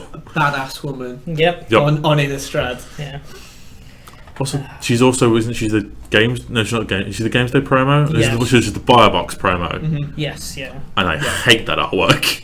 Because I'm pretty certain she's got lipstick on and everything, and I'm just like, no, I want the rough and ready. I'm about to kill you, Thalia. Fair enough. Yeah. Amazing card. You can see tons Yep. of play. Tons of play. Yep. I'm trying to decide, like, Odric or Thalia, which one's the more badass member of the Church on Innistrad, because they're all really good in all Thalia. 4 versions of them. Thalia. Just run all 4 of them in the same commander deck. Okay, we'll move on to Unsubstantiate. This is a really interesting card that kind of almost may control a thing, maybe. Or blue control a thing, should I say. So it's 1 in the blue for an instant. Return target spell or creature to its owner's hand. Simple as that. It's not remand. It's not remand. It's almost. No, like, nobody in their right mind cares about that in standard. Like, Everyone is pointing it out. Yeah. well, but that's like... It's a different card. Like, the why remand is good is because it draws you a card. Why this card is good is that it can return something that's already in the battlefield. Yeah. That's the trade-off you're getting. And It's Just- unsummon and yeah, just on the concept of like it's not remand. Remand is also not counterspell. Like there's no point comparing cards like that So- because they're different. Explaining counter magic, they've made it even more harder again. Like, so in the Zendikar block, we got Brutal Expulsion, Yeah. which did this effect. Which, yeah. it was return target spells. Yeah, return we've got this card. We also have the white-blue Flash Spirit, Yeah, which exiles a spell on the stack. yeah, So you don't have to go. So this is I've been in this situation before where someone's played a card that's uncounterable or says this card can't be countered, and I've played one of these effects, and they're like, I play this, target this, it gets yours gets countered, and it's like, no, you can't counter it. It's like, well, technically I'm not countering it. It's just going away. I'm returning it to your hand. So I'm glad they're printing these effects, because the return target spell to its hand or exile target spell is a really cool thing to see, but Yeah. it's just a little bit complex. The complexity is a bit harder. Yeah. Those spells, like this card, almost makes it good. Like this Ooh. card, what are you doing? nothing. This card becomes really good in the blue prison deck, which almost got me to just buying out a standard deck and playing, because can you imagine? So you play Jace's Sanctum. This card is 1 blue. Yeah, Yep, because Jason Sanctum makes And it you scry. sorcerer's one Yeah. less. So it's a cool card. This is kind of what the control deck, or this is what the tempo deck wants. Oh yeah, this is a big tempo the swing. big tempo. Like you might play this in, like I think you play this in limited. Yeah. Like Pretty certain it's It- blue removal at the end of the day. it's either it's you counter whatever they're doing on that turn. They tap out something, it goes back to their hand. It's big tempo play. You get extra turn to do something. It's a cool card. This is what control needs to kind of maybe be okay, yeah, but unfortunately the control deck needs other things. The counters weren't what we were lacking. It was the It was the tempo. It's the stay alive it's factor. the bring back from death, bring back from the brink is what it needs at the moment. Turning the corner, like Yeah. you want to recover. as Which a we don't control have at the moment. We don't have Yeah. the good card advantage. But this card is really cool, and I like the artwork. And yeah, it's It's a blue card that does very blue things, and Yeah. like again, I'm just for like other purposes. It's an uncommon for a reason, because they don't want them everywhere in draft. Liliana's being Sassy, sassy in the flavor text. text. but like it's an uncommon because they don't want them everywhere in draft. But at the same time, people will pick them up in draft because it's a blue card and it's removal. It's not Reflector Mage, because Reflector Mage prevents them from casting it the next turn as well. but it's instant speed, so Yeah. And can also return spells, yeah, which is another point. yeah. Okay. Next up, we kind of got a 3 in a row. We've got collective effort, collective brutality, and collective defiance. I love this one. Which is 3 parts of a cycle which isn't complete. Which I think we might get in the next set. I was saying this earlier, but we'll get to that. And our when we start talking about first it. occurrence of Escalate. Yeah. So, collective effort is 1 white, so 3 mana for a sorcery. It has choose 1 or more, destroy target creature with power 4 or greater, destroy target enchantment, put a +1/+1 counter on each creature target player controls, and it also has this new ability called Escalate. And this one says, escalate, tap and untap creature you control. So what Escalate does is you can pay this additional cost, in this case tapping an untapped creature you control, and you can choose an additional mode.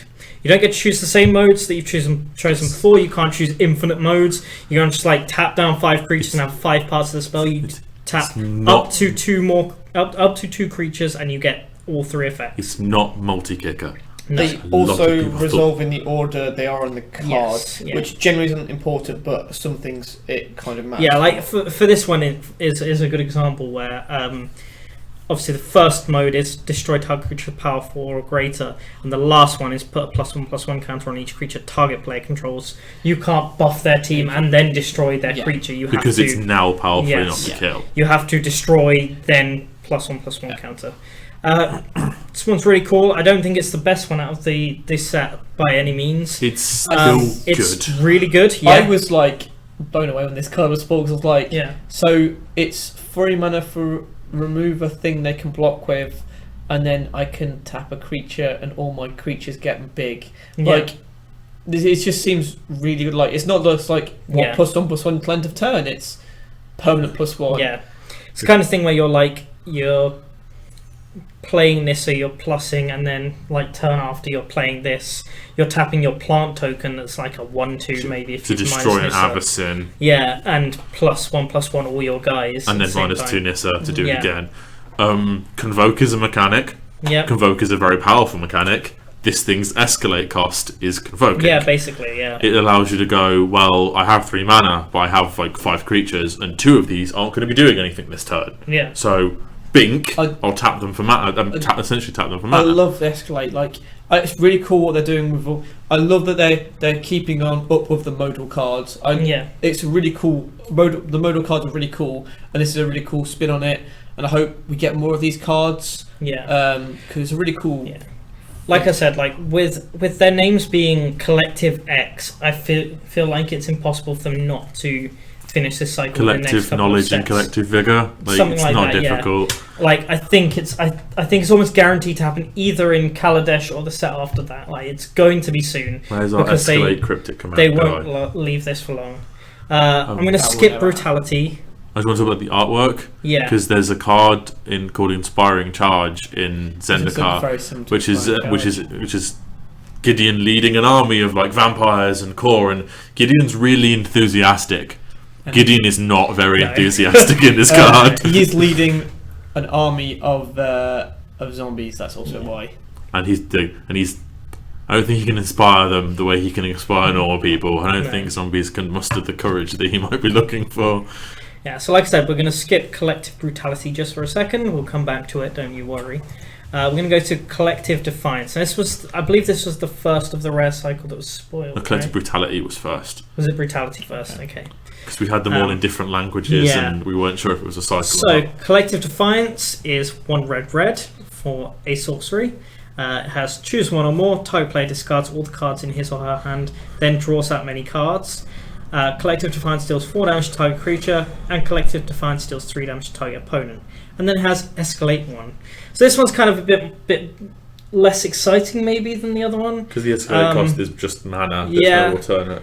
The Wheel of Fortune effect's real good, like discarding your hand and drawing that many cards in a format with madness. Really, really great. Collective Defiance dealing 4 damage to creature, like that's fairly decent, and dealing 3 to your opponent is not terrible. Like it's kind of what you expect from a red spell, I guess, is the best way to put it. At worst, it's fiery temper, if that makes sense, which isn't bad. But at the same time, it's not on madness. But at the same time, you can pay 4 mana and do 4 damage to a creature and 3 damage to a player. That's not a bad burn spell. No. You're okay with that burn spell. 7 damage for 4 mana isn't bad. And then going 3 mana, trigger all the madness in my own hand. Yeah. Or you tutored for something. I don't want you to have it. Yeah. Discard it all. Most of the time, Wheel of Fortune effects tend to target yourself because you know that you don't want any cards in your hand. Everyone. Yeah. Or you know you want to ditch your hand and you build your deck around doing so. But sometimes you do target your opponent with it because you want to mill them out, or you don't want them to have that card they just searched up, or you returned a creature to their hand and you want them to get rid of it. But again, at worst, it's 4 mana. 4 damage to a creature, 3 damage to a player, which is you're perfectly fine with. Yeah, so it's a good card. And now we'll move on to the last of the 3, Collective Brutality, which is probably the best one. I think it's safe to say that it's the best one. So it's 1 and a black for a start, so it's cheaper than the other 2. For a sorcery, it has choose 1 or more. Target opponent. Yeah. Target opponent reveals his or her hand. You choose an instant or sorcery card from it. That player discards that card. Target creature gets -2/-2 until end of turn. And target opponent loses 2 life and you gain 2 life. And it has escalate discard card. This card is crazy. So for a start, it's almost duress for its first ability. It's like mini Bile Blight, I guess is the best way to put it. Like bigger Disfigure, I guess. No, it's Dead weight. Or is it exactly Disfigure? I suppose it's Dead Weight, yeah. And then is 2/2, yeah. Yeah. It's 2/2. And then target opponent loses 2 life and you gain 2 life. That's probably the least useful mode, but I think When you're ditching on a a spell card to like get this, it. on a spell like this, you kind of have to have a stinker of an ability on it, right? Like you can't have 3 amazing modes. Two mana for a 4-point life swing, as we used to word Siege Rhino as a 6-point life swing, but that was also a 4/5. But yeah. And Escalate being discard a card is probably the most powerful thing on this card. Being able to trigger your madness for kind of almost free in kind of older formats, being able to ditch your hand for like dredge and things like that, it's just crazy. Paying mana is pretty much always a downside, having to pay additional mana for something. Yeah. Tapping a creature is like, it's either a downside or you don't care, because the creature is either not doing anything anyway, or you're losing something, but the effect obviously will be better. Discarding cards can actually be upside. Yeah. You know, you have Delirium in this format, you have Madness in this format. You can ditch card types that you need in your bin to turn on Delirium for the Grim Flayer we just talked about, and on top of that, you can ditch Madness cards to then Madness them. On top of that, you can play this on turn 3 for all 3 effects, turn 2 for all 3 effects. Yeah. If you just don't want the cards in your hand. Yeah. To just go kill that thing, because you're probably not going to target -2/-2 on something you're not going to kill. Gain 2 life, you lose 2 life, and I remove something that's going to be a problem for me later on in the game. Yeah. And get to see your opponent's hand, which isn't nothing. Yeah, exactly. This card really, really strong. I think it sees constructed play. Yep. I think the only restrictions this card kind of has is that its target opponent reveals down and you choose an instant or sorcery. I think that's where this card maybe gets take worse or Collective doesn't. Company. Yeah, I mean, in this format, you can take Collective Yeah. Company and you can take Dramaticus Command. yeah, but it's just my concern is like when you're not up against those kinds of decks. Like, When are you not in this well, standard? once it cycles out, Yeah. I think it I know. gets maybe worse depending on what the format. It also turns doesn't into. give -3/-3, Yeah, which means it doesn't kill. At most, like in the Bank Company deck, this kills a core knight yeah, and it kills a Thraben Inspector. yeah. It doesn't kill anything else. It does kill Grim Player though, which is a point. Yeah. However, these are all sorceries, which do also diminish their ability to see Yeah. play. Well, there's Unfortunately. there's No, all Also three sorcerers. sorceries one there. Yeah. Okay, so Until we get the blue one, then the blue one will be instant, because blue's always instant. got a few more No, isn't cards. always instant. All right. We can do stuff slow. Ooh. We can do stuff slow enough that you can see. All right. Yeah, your win cons that you swing onto the board. Yeah. Your Leviathan, your Pearl Lake Ancients. Okay, so wrong one. There we go. So next card up, Eldritch Evolution, as we talked about, and it's a I green forgot to card. add it. 1 green for a sorcery. It's an additional cost to cast Eldritch Evolution. Sacrifice a creature, and then search your library for a creature card with converted mana cost X or less, where X is 2 plus the sacrifice creature's converted mana cost. Put that card onto the battlefield, then shuffle your library. Exile Eldritch Evolution. So they printed. Is it Natural Natural Natural Order? Order. I want to say Survival of the They're Fittest. Eternal Masters. Yeah, well, they printed Natural Order in Standard, basically. Is what like It's Natural Order Light. yeah, it's a standard version. It's of 1 mana cheaper, Natural but you Order. can't get anything you damn well want. But you can get any colour creature you damn Yeah. well want. Natural Order is limited to green creatures. This card is crazy. It's cause spikes in ridiculous cards like Allosaurus Rider, which It's is a out card of stock now. which is a card that you can cast. It's like a 7 mana card, but you can cast by exiling 2 green cards from your hand. Has been like has sold Flat out. It's nothing. spiked, It's been worth flat nothing Yeah, until and then this it's just- card was spoiled. erupted. You've got people talking about like ridiculous combos in standard. Because we have Sorry, Delve. not in standard, in modern. Modern. Yeah. Oh, modern, Yeah. yeah. Yeah, like Look, Gurlag Angler into Gristlebrand. Gristlebrand is an example. Like Because this doesn't have to get green creatures. It can get Gristlebrand, it can get Iona. yeah, This card is going places in standard and modern. It's going in every green commander that Yeah. cares about creatures. Like just things I talk about in standard, you can sack a token and get a Sylvan Advocate, yeah, which is like the worst thing that you might do with this card. You can sack your Thraben Inspector and get your Thalia. yeah, You can sack your Reflector Mage that isn't doing anything anymore and get an Avacyn. yeah, You can sack your Avacyn and get a Bruna. yeah. You don't get the cast Bruna, but Who cares? Because Yeah. I'm going to make Bracella at the end of that turn. yeah, this card is insane. I don't think we really need to talk much about it. Birthing It's Pod about got banned for crazy a as- reason. Yeah, Yeah, this is a natural order. I and mean, you Birthing can do Pod had a this baby. max 4 times in the game. but add that to the 4 times that you can play Collected Company as well. And you just like Pod is back just with a new name, essentially. There's with 8 this copies deck. of it rather Yeah. than 4. Yeah, Yeah, this card is bonkers good. The artwork I don't even care about. It's a creepy pig being birthed from a creepier pig. Well, a creepier pig being birthed from a Yeah. creepy pig. But that no pigs are being summoned with this card. yeah. We are getting broken, Well, unless you busted want angels. to pull out Decimator of Promises or something stupid, or Crater Hoof. Oh yeah, it's just a shame I can't run 4 copies of this in Commander. I can chain so many big green creatures together, it's untrue. Yeah. Yeah. Modern combos, just like because we can all talk about the Gurmag Anglers into the Gristlebrands that you're going to get once in a Christmas land, but you can do sack the Voice of Resurgence, get the token, find Siege Rhino, Yeah. and get the token that is power and toughness equal to the number of creatures you control, and then drain them for 3 because Yeah. it's on end of the battlefield. Yep. Yeah, there's lots of horrific things this card is going to do. We'll move on to the next card, which is Hymn to Torek. Torek Light. Yeah. 1 and a black. 1 and a black for target opponent discards card at random. And Delirium if there are 4 or more card types among cards in your graveyard. That player discards 2 cards at random instead. This is ridiculous. So imagine you walking down a street in Innistrad. Yeah. You feel a scratching in your brain, right?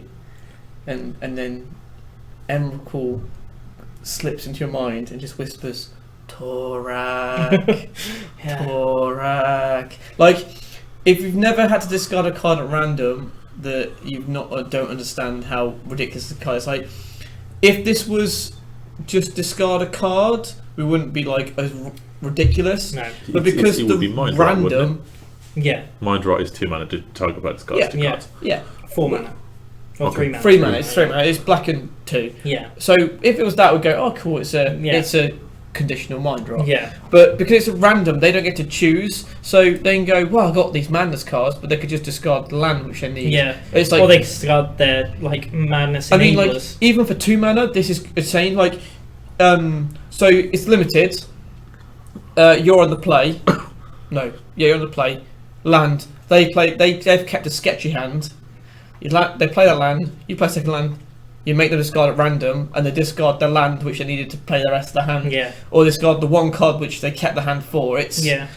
It's really cool effect, and I don't think they've put discard a card at random for a while. Yeah. The last card Not- I remember is Black Cat, which was the last in I was the going to track. say they haven't printed something like this that has been just straight up Yeah. discard at random. Like No usually as hoops. condition, like you've got a 1/1 creature that's got to die, and they're just like, I'll just take 1 forever and then block it when I don't have anything I care about. But Like, I've seen people groan when Black Cat hits the table. For anyone who doesn't know, Black Cat is a 2 mana 1/1 that when it dies, target opponent discards a card at random. Like, I've seen people go like, I have to deal with it eventually, and like no one wants to exile a 1/1 so they don't have to discard a card at random. But at the same time, this might actually, again, it's weird that it's an uncommon that makes potentially a Delirium deck in Standard work. Yeah. But like, again, because you can keep a hand in Standard with Collected Company of like a couple of land, a creature, and a Collected Company, because the Collected Company is going to get you 2 creatures later on down the road. I play this. There's a good chance you can discard the Collected Company you need, and the green company decks don't run the recursion of like Den Protectors and stuff anymore because they have the value of Planeswalkers. It works really well against the combo-y decks that need like 3 or 4 pieces to start going off. Yeah. I mean, obviously you can miss. You can just hit another card or another 2 cards. It doesn't affect them, but it's the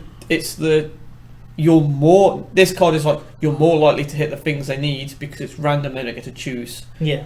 It's just a cool card. Like it might see play just because of it's a silly effect. It might not, but it's a cool that they've put this card in. I just like the card, especially on the back of him to Torek being an Eternal Masters. Yeah.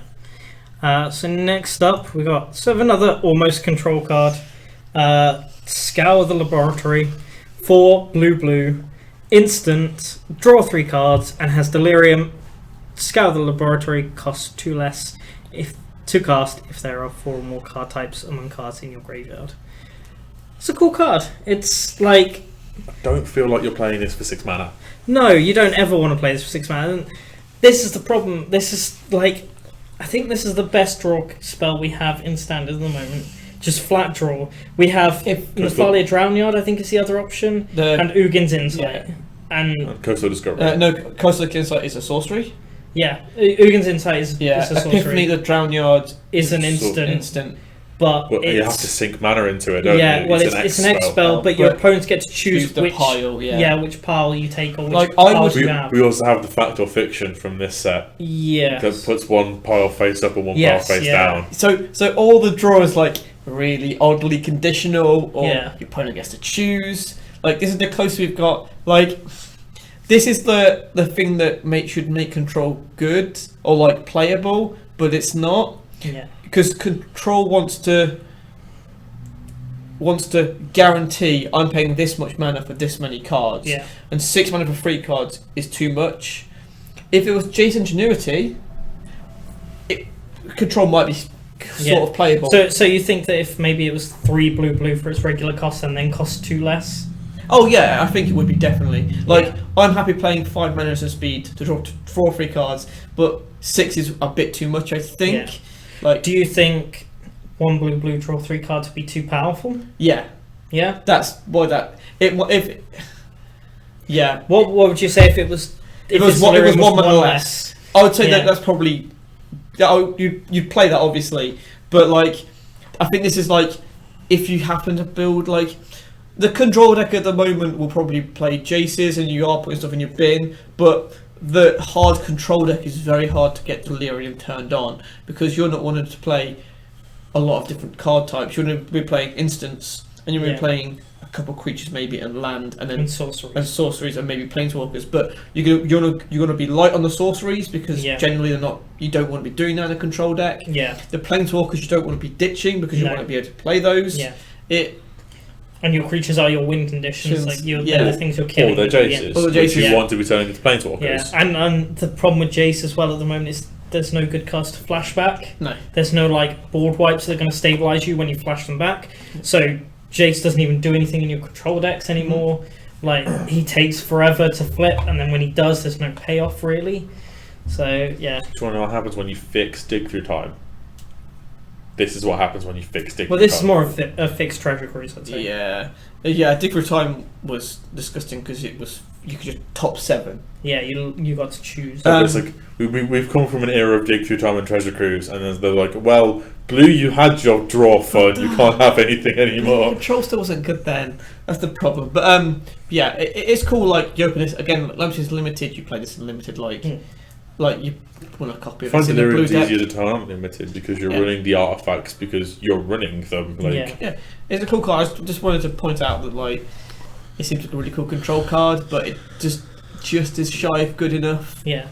If your deck can guarantee it's pretty much 4 mana for draw, 3 cards Yeah. and speed. But It's I a very don't- good card. I don't want to but build my control Yeah. deck around. I know it needs to be enabling some it. kind of Sultai, Delirium-y, yeah. control-y deck, which I could see, but I'm not the man to build But it. then your Delirium payoffs are a lot better in like Green and black. green, black, and even red. I think there was Or- a really good red Delirium card. And the control deck at the moment is probably more going to be a black-white based deck or Yeah. something like along those lines.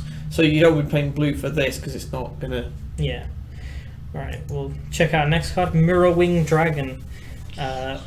3 red for a 4/5 flyer with whenever a player casts an instant or sorcery spell that targets only Mirror Wing Dragon, that player copies that spell for each other creature he or she controls that could target that. Yeah. That spell could target. Yeah. Each copy targets a different one of those creatures. Sorry, it's been a long day. There's a lot of cards I've read out so far. This card has a massive upside and a massive downside. The upside is it dodges removal because they cast their murder, say, on it, and then it murders all of their creatures. Yeah. The downside of this card is they give it +3/+3 with a giant growth effect, and it pumps all of their team. Yep. Conversely, or oppositely, if you pump this, all your team gets pumped. So it's kind of like one of those weird cards that you come across against the right deck that's just playing spot removal, and like this card is really good. You come across a deck that's a pump deck, this card might not be as good as you think, but it's still pretty sweet. Yeah. In limited, you're playing it because it's a flying dragon that kills flying people in the dragon face. and- But like in standard, we don't play pump spells in standard. Yeah. Like the pump spells aren't good enough to see standard play. Like Dramoka's command doesn't work with this because it can't physically only target this creature. Yeah. All of Dramoka's other effects have to target something else. Again, and like it's one of those ones. It's kind of similar to Bracella, where it's like we run the most efficient cards possible. So Yeah. congratulations, the ultimate price, if that's even still in standard, I think it is. The murder, the unsubstantiate. Yeah. Like you have to deal with this thing. It's a 4-turn clock that kills Avacyn because it's a 4/5.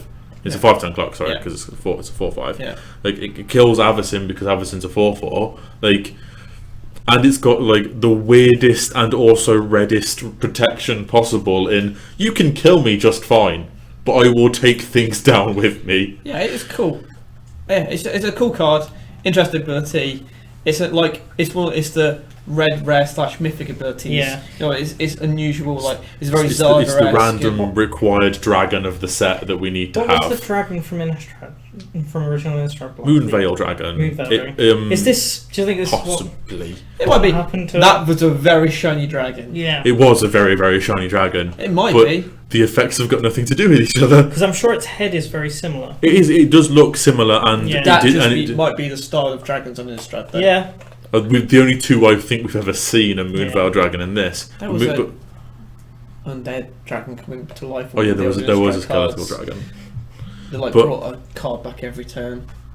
Don't What's But the name? Moonveil Dragon gave all your team fire breathing. It had one Yeah. mana fire breathe the Yeah. entire team. This It's a does similar weird effect. things. If you give all your creatures a bonus. One yes. mana, giant growth. All your creatures get giant growth. It's I identical. also just the side funny notes of Titan Strength. I scry for each creature. Like Yeah. it has all the funny interactions that it's Zada a really cool has. card, and it's a stereotypical red rare mythic with the Yeah. cool ability that like will you'll play it and it'll blow out someone and they'll go, oh, that was really cool.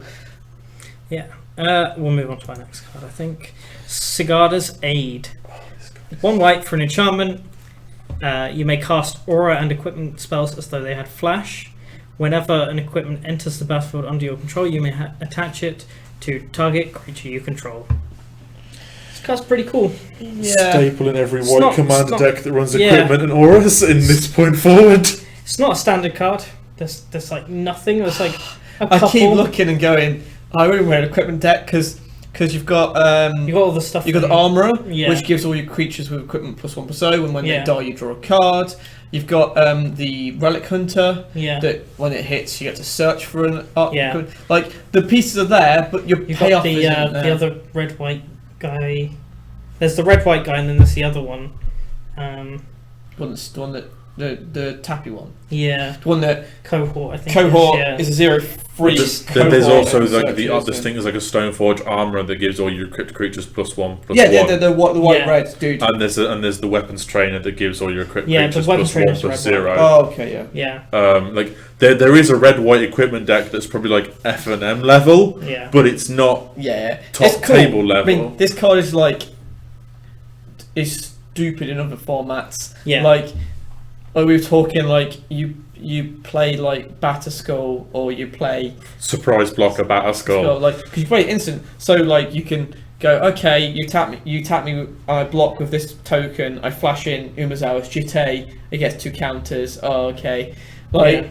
I mean, like, we're just talking about the equipment because that's the first thing I see. yeah. If you were playing some kind of silly, like almost legacy deck, you can play like this into Stoneforge Mystic, into equipping that onto whatever. Like, There's also all the like enchantments that make things indestructible because there's enough of them. Yeah. Like you can put any of them onto this thing. Like you can also. Can't you play all the enchantment creatures from Theros in Flash? Yes, Because yeah. As long as you play them as long as as you're bestowing them, yeah. they all now have Flash. Cool. Yeah. There's every like Gods. there's this They're not there's- enchantment. They're not auras, No, sadly. no. but like again like there's a Sigarda commander deck, not the new Sigarda, the old one that has hexproof and prevents you from sacrificing things, Yeah. where you just turn her into a battleship and beat your opponent's Yeah. faces in. He's a really cool card, Just- and like Straight in there. yeah, And there's Elbrus. Elbrus the Binding Blade. Yeah. Instant speed You with the flash in Garum after they round. don't block, and then you get a 13/13. Like, it's just a really cool card. Like, I love. I think I told you this. Like, you can play your Batterskull, and then it attaches to a different creature after you make the germ. But in response to it making the germ, you cast another equipment, and you equip that onto the germ, and the germ survives. You wouldn't be able to do that. It's when it enters the battlefield, Yeah. enters as attached to a germ. This goes on the stack because when it enters the battlefield. You can attach it to something. In response, you play another. But is the germ. is the germ yes, not, the germ. not a trigger? No, the germ enters with. Okay. It enters. the Batterskull enters It's attached to the germ. Yeah. It's not you get a germ and attach. It's Okay. it enters as so you can make your germ survive even though you're moving against someone else. Yeah, it's stupid, but yeah. Yeah. But then again, like old equipment is stupid. Like we don't get Yeah. it anymore because that kind of equipment's had its heyday a little bit, and it's Yeah. kind of like, well, then we have Kaladesh coming up, so we don't know what's going We to might get be something in like there. But like, you have all the swords, Yeah. which you Sword can of now, Fahrenheit which you can and now do at Polymorph. instant speed. Yeah. Fast You have- protection. You have is any card that has a stupid equip cost, like Sunforger has a stupid equip cost but Yeah. has a big payoff, just play it instant speed and immediately attach it to something. Like it. Yeah. Price Shield is a pretty good one. Yeah. You get hit Lockers for on those stuff, Warhammer yeah, it- is another good like. Yeah, there was an example in either this set or the last in Shred that like there was an equipment that had a like what you want to look out for is the equipments that have low cost to cast but really high equip costs, Yeah. but have decent effects. So there's a few that like give +4/+2, but they cost like 3 to play and 4 to equip. Like yeah. you just throw those down. I Yeah. think the Volshock stuff Mm. is all like fairly low costed, but then has like a medium to high Yeah. cost equip. Like Volshock, is it Warhammer or something like the mace one? Yeah. Like that gives like +2/+2, and like it's only 2 or 3 mana to play. But it's 3 mana to equip and Yeah. stuff like yeah.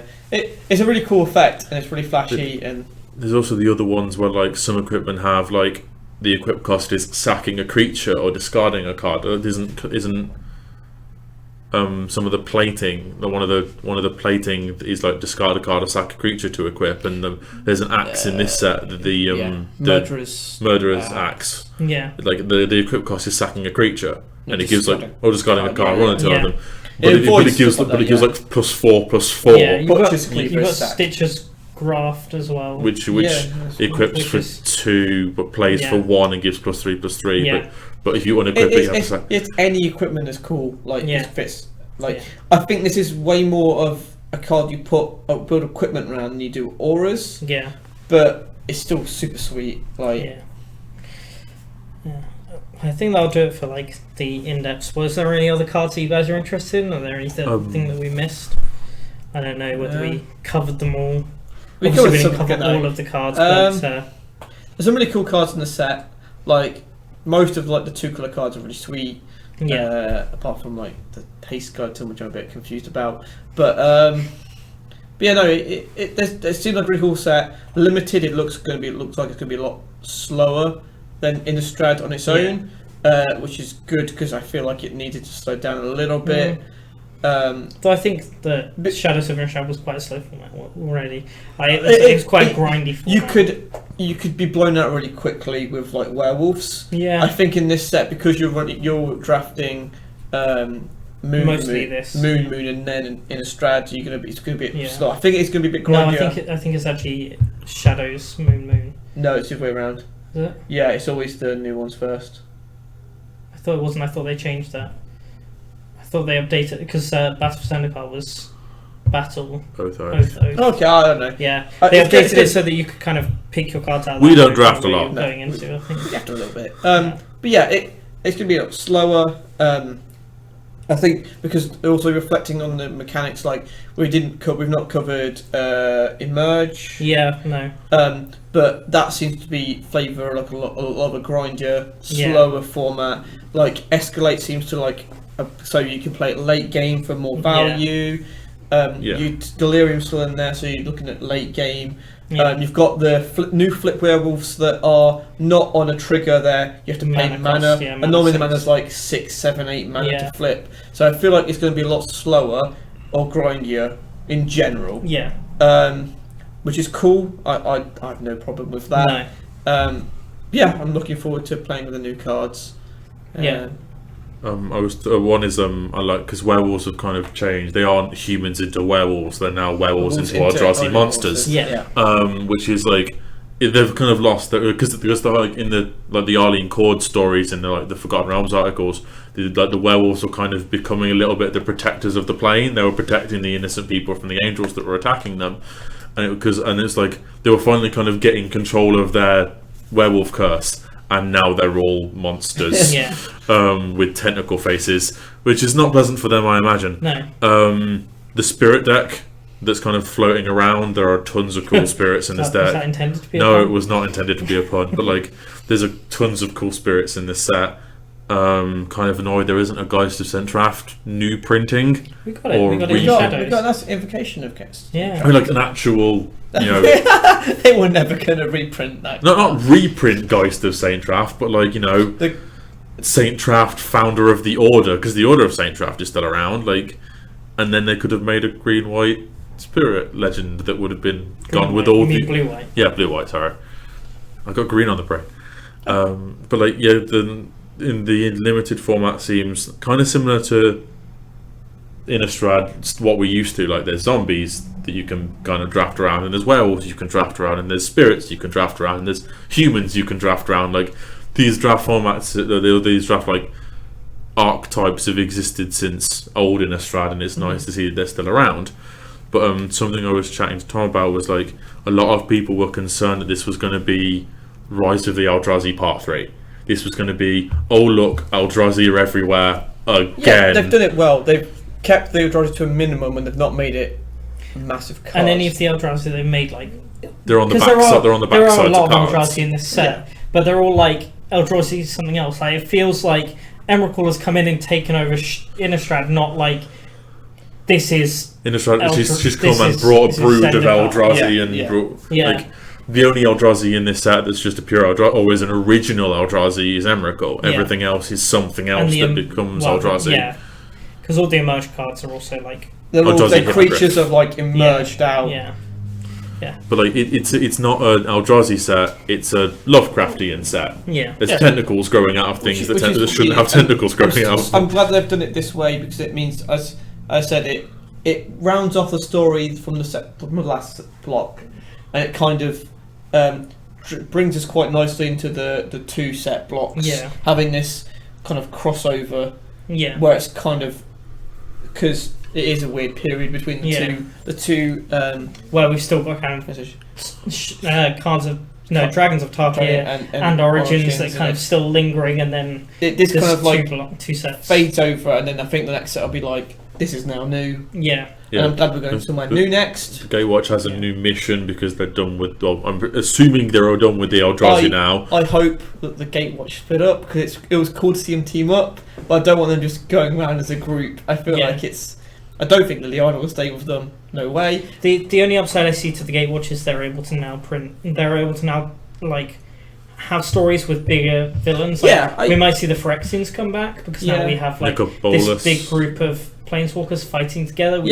I can see Bolas back. We can have something think it'll new. be like. I don't think it'll be new Phyrexians so soon because we've already had this big world-ending storyline, double return set. I think. I think it'll be like they'll go off and do their own thing and then they'll come back together occasionally. Like, I think that's how they should do it, like Avenger style, which is why everyone was like, "Oh, it's they're doing the Avengers where they do off the separate things, but they will come back together for big events or stuff like that." It's also like without the core set, there isn't the steady stream of here's 5 planeswalkers every year, and having the Gatewatch allows them to give them an excuse to print a white planeswalker like Gideon. It also means they can actually have stories rather than going, we don't want to print this planeswalker because we're going to print him in the core set. And they're not really going to have much story in the core set. It means that we're going to see those characters have more stories in context of planes rather than here's a generic plane set. Yeah, and I think one of the things we've hit on so far, Wizards have knocked out of the park with flavour with these past few sets. Flavour has been dripping from cards. That's what they do. It's one of those things where do they put extra effort into Innistrad, or is it just easier for the design team when they go to Innistrad to make it so good? The fact that we now have this ability to have these cohesive stories across blocks gives them this ability to add more flavour to every set. Every set, I think, going forward is going to be so much more flavourful. They don't have to worry now about whether they're troublesome third set. They can just they can hammer down on this flavour, and I think it's going to be great for the next few sets. I could see, because obviously Chandra's going. I'm pretty certain Chandra's going to Kaladesh. We wouldn't be going to Kaladesh if Chandra wasn't going. It's her home plane. I could see her meeting up with potential new people there. I'm imagining that Jace and Liliana are probably going to go off and do things together. She did all of those things with the Gatewatch to get Jace's help in addition to potentially other people's. So I imagine they'll be doing things regarding her demons and or the Chainveil. I would, as a personal fan, I would like to see maybe Gideon go off and find Garruk, just because the two of them fighting sounds like the best thing in the world. Because one of them is a beast hunting demon, and the other is indestructible. I mean, it could be that Liliana and Jace go after Garruk because he has the Chainveil. He has the Chainveil. He has the curse of the Chainveil. And there may be something to do with that. I don't know. But this was fun. It was nice talking about the cards. Don't know what this is going to do. No. Probably go back to Zendikar, to be honest. So we'll cut it off there, and we'll be back soon. I think we're looking to try and do this more. We say this every time, but we're looking to try and actually do this more frequently. We've got a new setup. I've moved house.